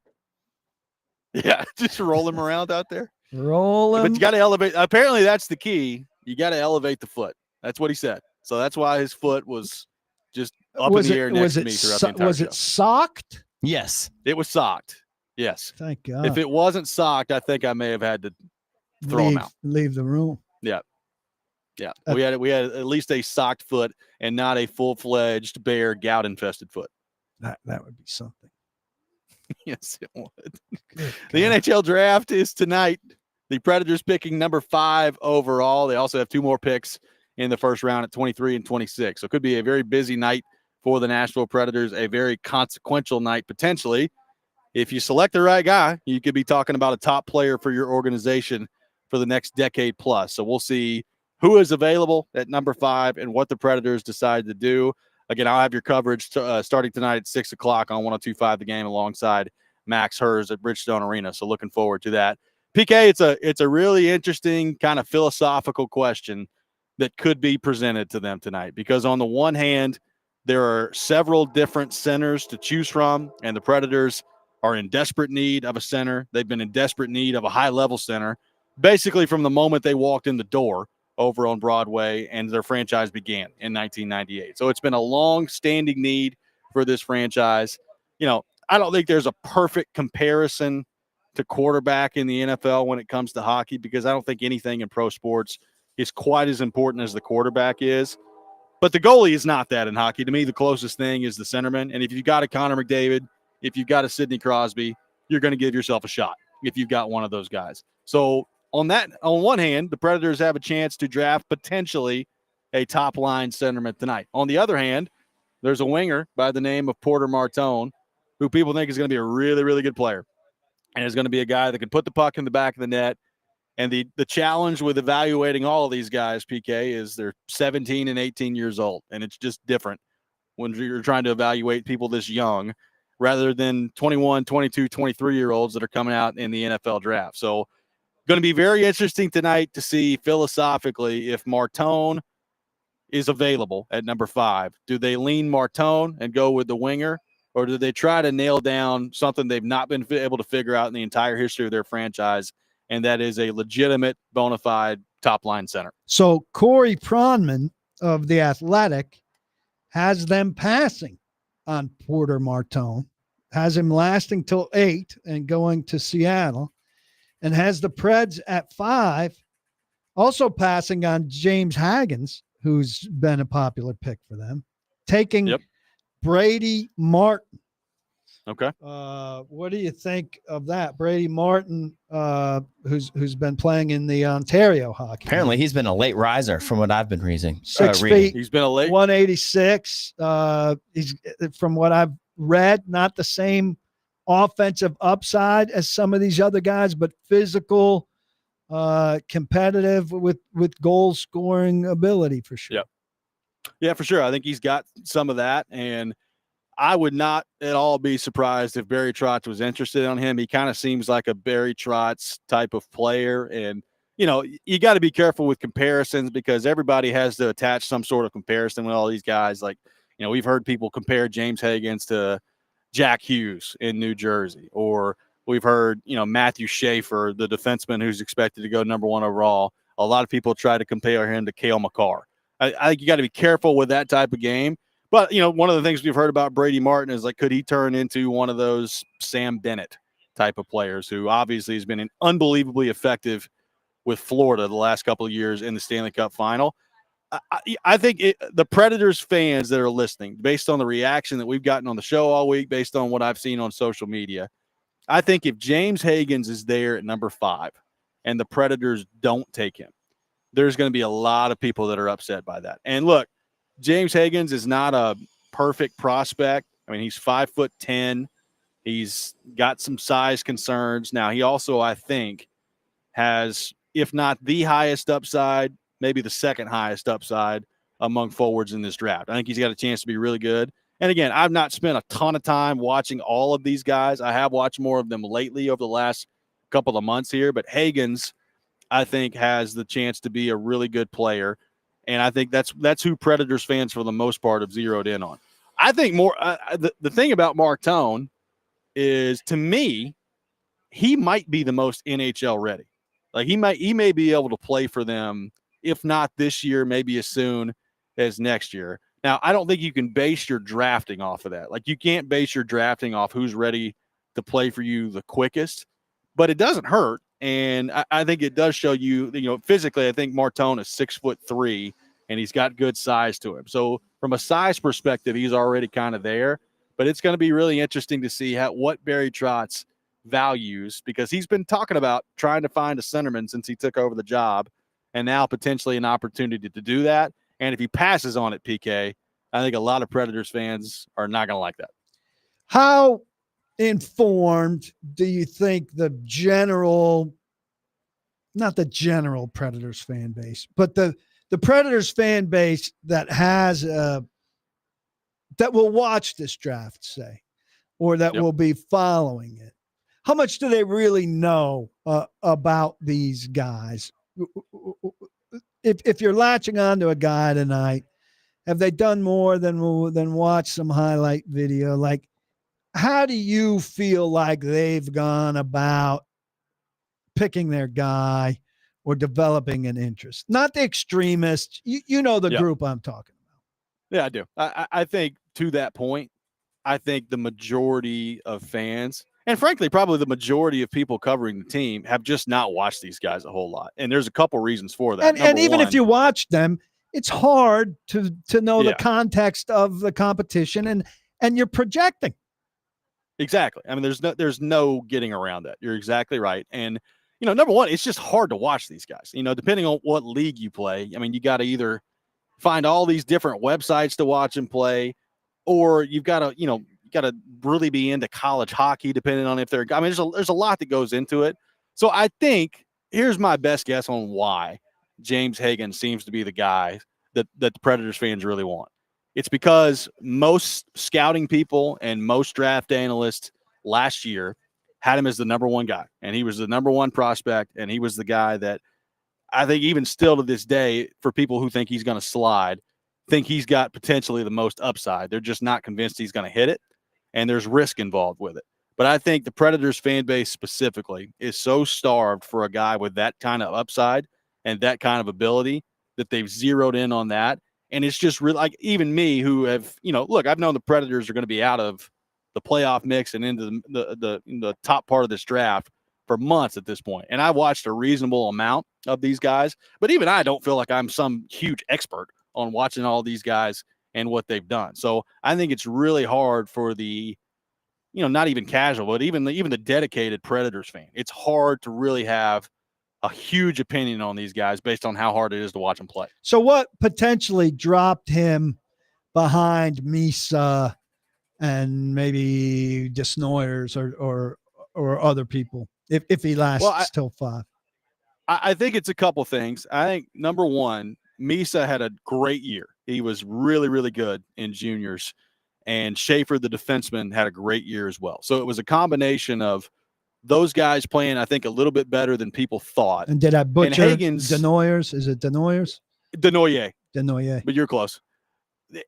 Hagen's was good in his freshman year of college. I mean, if you look at it, he's a point per game player, which is a true freshman is good. I mean, there's nothing wrong with that. He was not exceptional. And I think there was a lot of people that were expecting him to be exceptional in his first year in college. So, I think it's a combination of those two things. And then you factor in also that Hagen's is 5'10". Now, he's 18 years old. Could there be more growth? We'll see. But even if he doesn't get any taller, he's got to work on his frame. But if you look around the league right now, I mean, he's compared to Jack Hughes. Jack Hughes is 5'11", 5'10". Quinn Hughes is 5'10". Braden Point's 5'10". I mean, there are plenty of guys that are really good players in the NHL that are not 6 foot or 6'2". Would you rather your prospect have some size to him? Of course you would. But I don't think it's a deal breaker in a way that it used to be with top prospects. But I do think that's where a lot of the concern is coming from. He is an outlier. How much does Barry Trotz battle? He is an outlier on this list, right? Frondell. He is, no doubt. 6'1", 204. Yes. Desnoyer. I'll turn French. 6'2", 182. Jake O'Brien, 6'2", 177. Roger McQueen, 6'5", 198. Martin, even 6 feet, 186. And then Martone, if you're going to the wing, 6'3", 204. Right. So Hagen's by far the smallest at 5'10", 186. I think that's playing into it as well. And that's the other interesting part here if you're Trotz, because there's a lot of centermen that are available, and there are a lot of centermen that play totally differently. They've got really different styles. I mean, Hagen's is certainly speed and skill. He's one of the best skaters in the draft. Frondell, kind of a bigger body and a guy that, as you said, has played against men and is a guy that, maybe NHL ready a little bit quicker. We'll see if he's there at number 5. Martone, a bigger body as well. So there's different styles of players that they've got that are going to be available here at number 5. And look, if it goes the way I think it's going to go, and that is certainly Schaefer at number 1, there's some buzz about maybe Frondell going 2 over Misa. I'll believe that when I see it. I think Misa's probably going to go 2, but we'll see. Let's say Frondell, Misa, and Schaefer are all gone in the top 3. Well, that means that your pick, you're going to have, in all likelihood, one of Hagen's, Martone, Brady Martin, Denoyer, they're going to be available to you. So there's lots of different options here for Barry Trotz to consider. We'll take your thoughts on the NHL draft, 615-737-1025. A couple of points to get to on that front. We will get back into the Titans with PK as well. All that ahead. Robby and Rexrode, 1025, 1063 The Game.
This week's Nashville's best deal is Red's Hot Chicken. Red's Hot Chicken on West End, bringing the heat. Don't miss their hot chicken and waffles or the mac and cheese crunch wrap.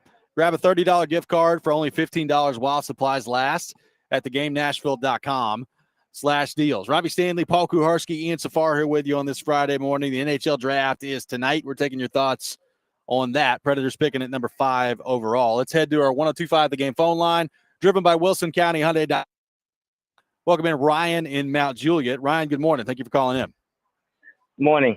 I hope it is Hagens. It needs to be Hagens. The Preds have never had a center that has the capability and skill set like his. I know Martel is a big winger, and I know he's a scoring winger, but they need a center, and they've never had one to be his skill set. The last time they had a chance to take a center this high was David Legwand, and he had all the potential but wasted it. And Paul, you're wondering why Hagens has fallen in the draft, not the top, is because of his point stat in college wasn't as great, and it was his performance wasn't as great as Misa in the juniors.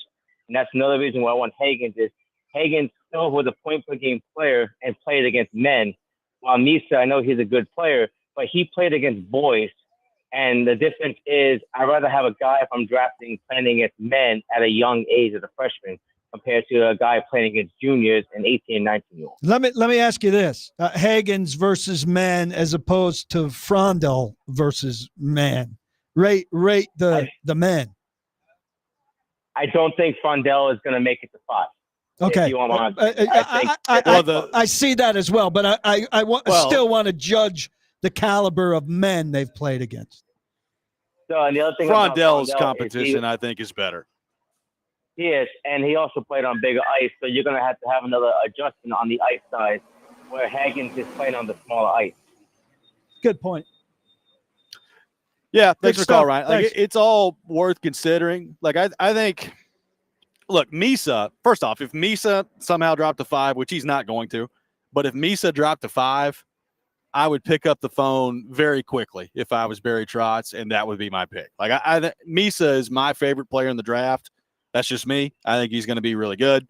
I think he's got a chance to be a star player, and he's probably going number 2 overall. And then we'll see, there's some conversation about him and Frondel. Could they swap? Who knows? Maybe this whole thing with Hagens is a smokescreen. He ends up going number 2 as well. But an interesting point from Terry on the text line who says, I think Preds fans need to be prepared to be disappointed in this pick. I don't think these centers are likely to be what the fans are expecting. With a group this tight, they're not all that great. So that tells me there probably isn't a great one in the bunch. It's when you look at this draft, there is not a generational type of prospect, certainly at forward, like there have been, certainly in 2015. Like there's no Connor McDavid here. There's no Connor Bedard. Even Macklin Celebrini, who was drafted by San Jose last year, number 1 overall. There's probably not one of him in this. Now, that doesn't mean you can't walk away with a really good player, but it's going to be really interesting to see are any of these guys the top of the top, the elite of the elite, and that's going to be the question. You don't have to be the elite of the elite to be a first-line center, but can Hagens be that? And is Hagens going to be your best bet at that if you're the Predators? But PK, like the playing against men thing, I don't think there's any doubt. Frondel, the competition and the quality of quote unquote men that he's playing against is different than Hagens in college. Gotcha. 615-737-1025. Our phone number 615-737-1025. We will get into my prediction for the NHL draft in the last segment. We'll get my thoughts on who I think the Predators are going with tonight. And again, we'll have that draft coverage at 102.5 The Game tonight starting at 6 o'clock. PK, we brought this up earlier, and we got some more questions about it on our text line, so I'll get to it. Going back to the offense for the Titans schematically, we've talked about the difference in the offensive line and Cam Ward stepping in at quarterback, and hopefully both of those position groups are upgraded for the Titans heading into this year. We have one question from an unnamed texter that says, what do you need to see from Callahan early in the season that lets you know that he has got it and that he's made the adjustments necessary from year 1 to year 2? I know that's pretty general, but PK, your best thought on that? I mean, I think a plan for Cam. Now, we'll get a little bit of a sense in the preseason, I would think, of what Cam can and cannot do and what he can handle. Now, he's not going to see exotic blitz packages and those sorts of things. Denver is very, very good defense. They rated super well in all sorts of EPA and stuff last year, and added some good pieces to fill in some cracks at inside linebacker, safety, drafted as well. So say, after Denver and the Rams, which Rams is a solid team, but not nearly as good a defense as Denver, I don't think. You can assess. They can assess. All right, here's what Cam can handle.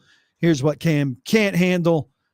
From there, how, you'd like to see a good plan for Cam in the context of that. But I think they will need some time to find their footing in those two games, let's say. Not just from a Cam perspective, but from a team that's 55% new. So I'm going to give them a little grace there. Then let's see, what kind of plan do you have for Cam? How do you draw up a game plan for Cam? How do you adjust for Ward as games go on? Second half adjustments were continue from the Vrabel regime where it wasn't good. It wasn't good going forward. Can you keep scores close to let Cam Ward operate? And I think, to what degree can you protect him and not ask him to do too much, which includes playing good defense and running the ball well? We'll take your questions for PK on the Titans, 615-737-1025. Our phone number, 615-737-1025. Robby and Rexrode, 1025-1063, the game.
Get out of the summer heat for craft brews, food, games, and entertainment at the 2025 Nashville Predators Craft Beer Festival, which is tomorrow at Bridgestone Arena. For more details, visit thegamenashville.com/events. Robbie Stanley, Paul Kuharsky, Ian Safar here with you. We're taking your thoughts on our phone and text lines driven by WilsonCountyHyundai.com. Let the record show. Weekend winners normally at this time. The competition is over, and yours truly has won for the record of 56 and 46.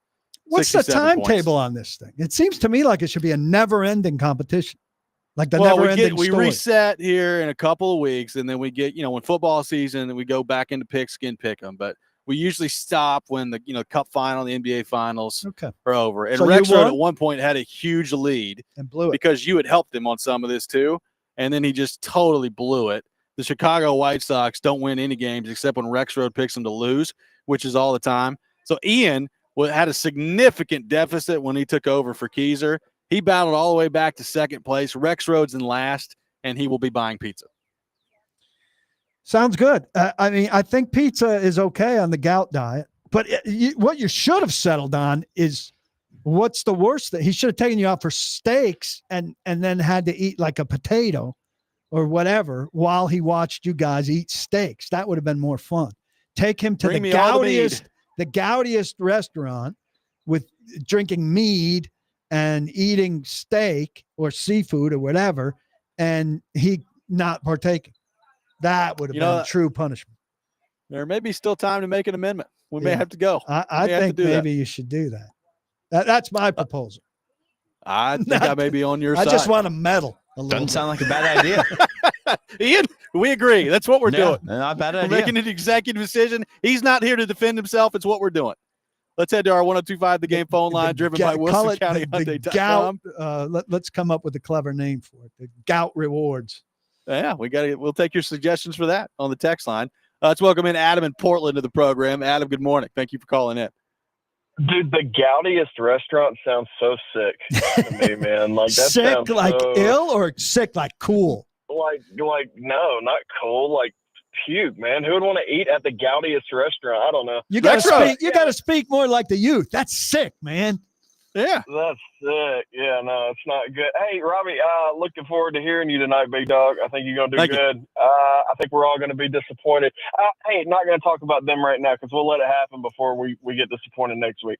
PK, I was gonna ask you, dude, because we don't always get you for a full show, but have you seen anything? Because I know you're pretty blunt. Like, I don't know if anybody's ever told you that. But no, you're I've pretty never blunt. heard that.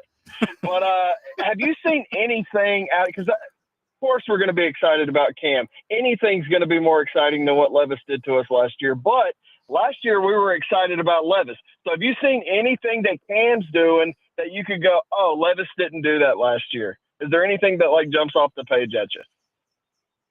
Great question. Thanks for calling. I've got to say, and listen, I don't have the best practice memory or recall. I'll talk to Braden Gall and he'll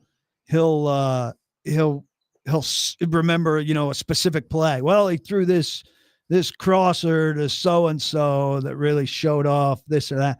I don't have that kind of practice memory, but I do remember watching Levis last year. I will say this about the quick release, right?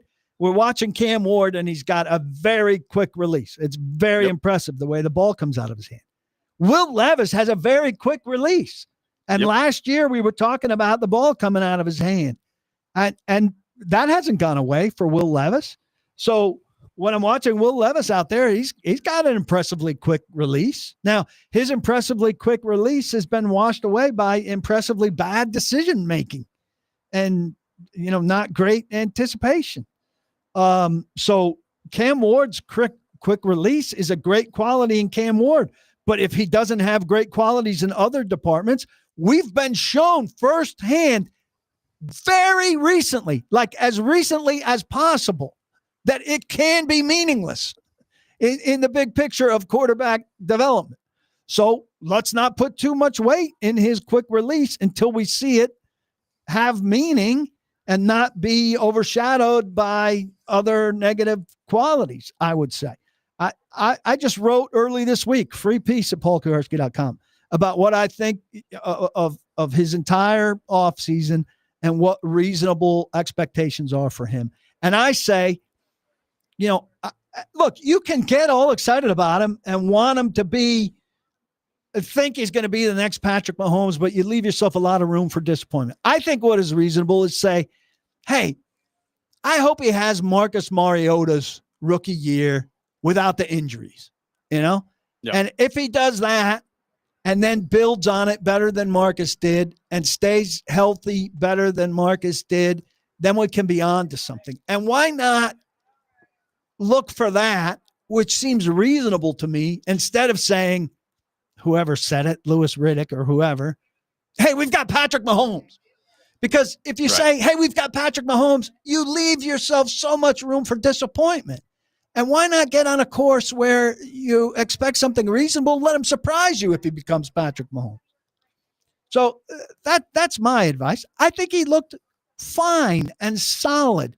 But those last 2 days of minicamp, the defense blitzed him, and he looked like a rookie who was overwhelmed by blitzing. And they say, hey, try everything. Don't worry. Well, they don't say, hey, try to throw back across your body when you're rolling out. That's a cardinal sin. Right. You don't do that. And he did it a couple times. Well, and that's going to happen. I think if you watched him in Miami, there's some of that in there. There's some of that in his game. I mean, look, we talked about it. It's not totally comparable, but there is some of Levis in his game, right? Like there's a little bit of a gunslinger. There's some of the throws, the decisions you make at times that aren't great, but that's a lot of rookie quarterbacks. Like I've seen a lot of conversation, PK, league wide about him of like, is Cam Ward the next Jane Daniels or CJ Stroud? Is he just going to absolutely light the league on fire coming in? And I personally, I do not have that expectation for him this year. And I think if you're a Titans fan that does have that expectation for him this year, you're setting yourself up for disappointment. And frankly, I don't think he has to be what Jaden Daniels was last year or what CJ Stroud was the year before to feel encouraged about him at the end of the year. There's a long gap between complete failure of a rookie season and what Jaden Daniels did last year. I agree with you, and I think it's more likely that this is a gradual growth guy than a burst on the scene guy, and that's fine. That can be fine. But yes, I mean, don't let, or I'm not going to let a very solid spring wash away what I felt about him coming in. He gets a clean slate, of course. But my concerns about him coming in were that he had some of the same things Levis had. What were the negatives about him? Well, some decision-making problems and some accuracy problems. Well, he didn't throw outside at all during this camp. So that's them shaping things to his favor because he's good in the middle of the field, but that's also them not threatening the entire field. Look at Marcus as a rookie. 19 touchdowns, 10 interceptions, and a 91.5 rating. Now you're sacked 38 times. You've got to get that down. And this is just in 12 games. All right. If he was on that pace for 17 games, I think that would be a terrific season for Cam Ward to start with.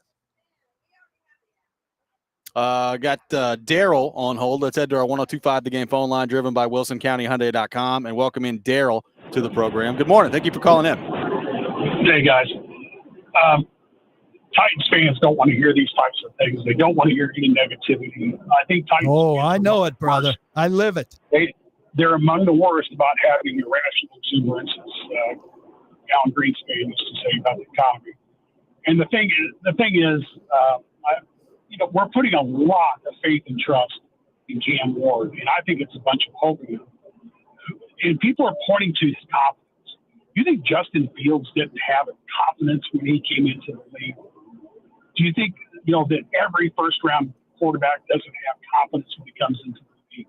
All it takes is to be knocked on your rear end about 3 times in the first quarter to have that confidence stripped away from you. My prediction is they're going to be 4-13. I don't want them to be 4-13. I want them to be 12-5. But I try to look at them as what they are. And Titans fans have a tendency to project on the Titans what the success that they expect, what they should, that they project what they want to be successful instead of what they think they really are. And I just don't think they have that ability to be discerning enough to say, yeah, maybe we're really not as good as we think at time. Thanks for the call, Daryl. Appreciate it. I suspect better than 4, but I think you're generally right. It's a very optimistic fan base, and the Titans are very fortunate that that this market tends to buy off-season hope.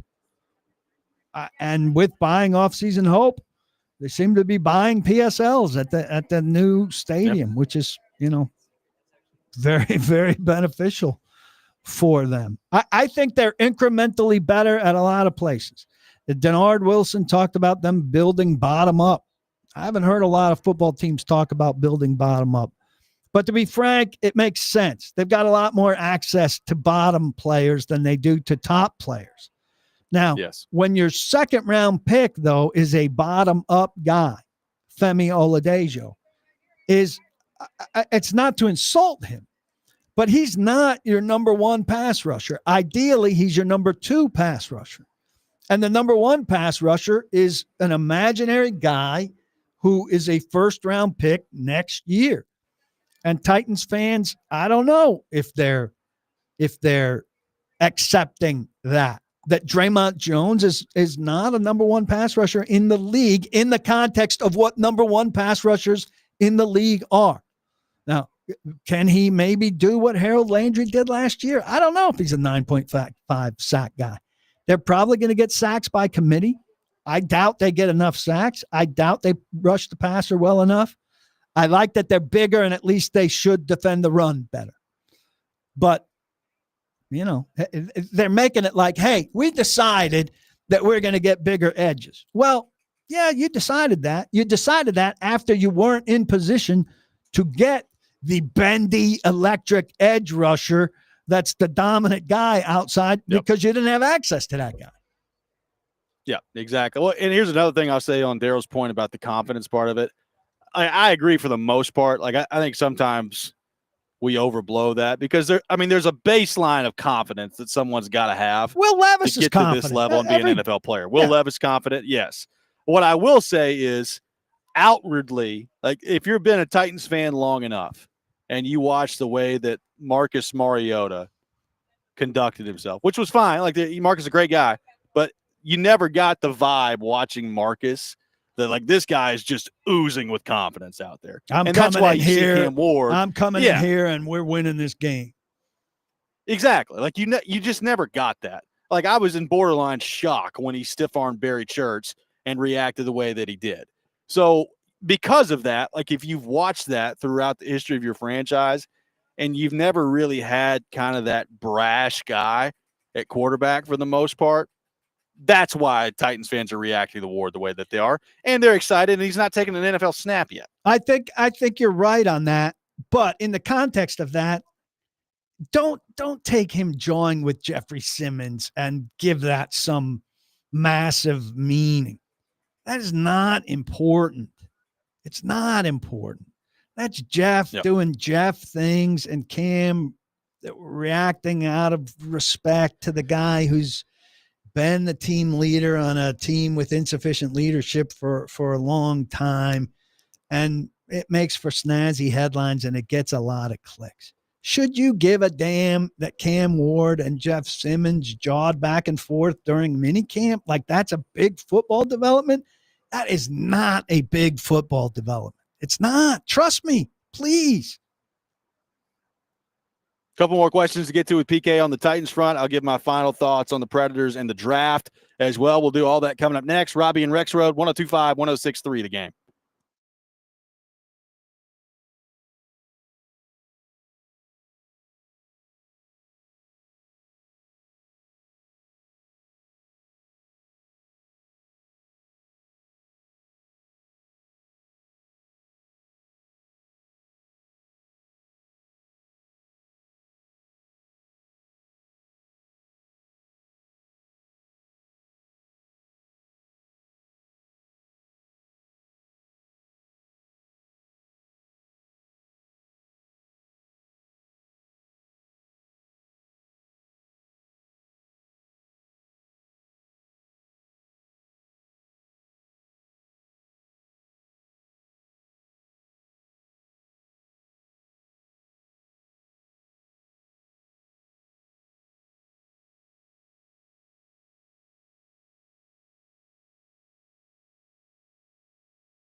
Welcome back in, Robby and Rexrode, 102.5, 106.3 The Game, brought to you by First Horizon, big bank muscle, small bank hustle. Visit firsthorizon.com/get-it-all. PK with me here on the program. PK, a couple thoughts to get to really quickly, so we'll start with this one on our text line. Basically asking about L'Jarius Sneed, and if you've heard anything lately on his health/legal situation, do you think he's going to be available in Game 1 against the Broncos? I do think he'll be available Game 1 against the Broncos. If he's not, it'll be health, not legal. I check in weekly. No grand jury date set, and I suspect that investigation will continue to be ongoing. I do think there's a chance he starts camp on PUP. That would be, I'm sure, go over very well around here. Cameron on the text line says, I've actually thought about why Titans fans are like this all the time. It's because we've never had an actual stud quarterback, so the fans have no basis of comparison. Says, I love McNair, but for 95% of his career, he threw for like 175 yards per game and won 17-13. So they don't know what they don't know. Talking about Titans fans. What do you make of that? I think that's true. But I don't think I think that guy is dead on, but I don't think most people know what he knows. I don't think most people realize that Steve McNair threw for under 200 yards for the vast majority of games in his career.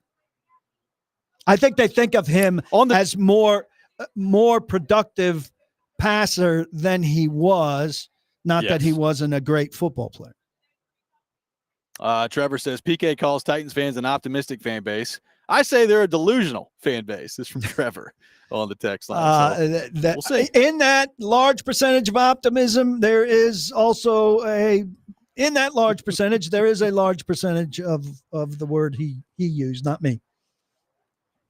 PK, my official draft prediction tonight, I'm going Hagans. I think James Hagans is going to be the guy at number 5. And I hear all the buzz about Martone. And if that's who they end up selecting, it's a good player. And I think that he's going to be a really good NHL player. But I go back to what Trot said the other day on Jared's show and in his press conference. And he basically said, you know, if it comes down to just my preference, I'd like to have a centerman because he knows that they've been looking for a centerman throughout the history of their franchise. I think this is a good opportunity to take a shot on one. And he also said, and he kind of mentioned it in passing, but it's something I paid attention to in the press conference the other day. And he was talking about basically 3 through 8 on the prospects and what they're looking at on their board and how they're pretty similar in terms of their grade. Well, if that's the case, and you feel like 3 through 8 are pretty similar, assuming that Martone and Hagans are both in your 3 through 8, which we'll see if they are or if they're not. If it's close, I think they go with the centerman, and I think James Hagans is a member of the Nashville Predators organization by the end of the night, PK. Hey, if you had a hole in your organization that this long and that deep, it seems second nature to fill it. And I know a lot of people will be disappointed if they don't. So I'm curious to see which direction he goes and how he explains it. But I hope the fans get what they want because it seems like there's a lot of talent. A lot of talent, and this could be, if things go right and you make the right pick, a game-changing day for the Predators. And, you know, I've said it before, last season was incredibly painful to watch. It was incredibly painful if you're a fan to go through and to show up night after night and get to Bridgestone Arena and watch that product. But if you make the right selection tonight and this player ends up being a player that's a franchise player for you for 10 years, it may be worth it at the end of it. Predators have not been in this position very often. I know Barry Trotz and Predators fans are hoping they're not in this position very often again, and we'll see how they handle it tonight. But again, I'll have your draft coverage tonight starting at 6 o'clock on 102.5 The Game. Max Hers will be there with me as well, so looking forward to that coming tonight. PK, great stuff as always, brother. Appreciate you hanging with me today, and have fun. Avoid the gate fees this weekend. Well, no gate fees. God bless. Avoid the gout. Don't block the box. Be sure to lock your locks. Hey, look out for Elsewhere, my different podcast coming out today. Yes. looking forward to that. That does it for us today. I hope everybody has a great weekend. The Chasing Big Joe show is coming up next. You're listening to 102.5, 106.3 The Game.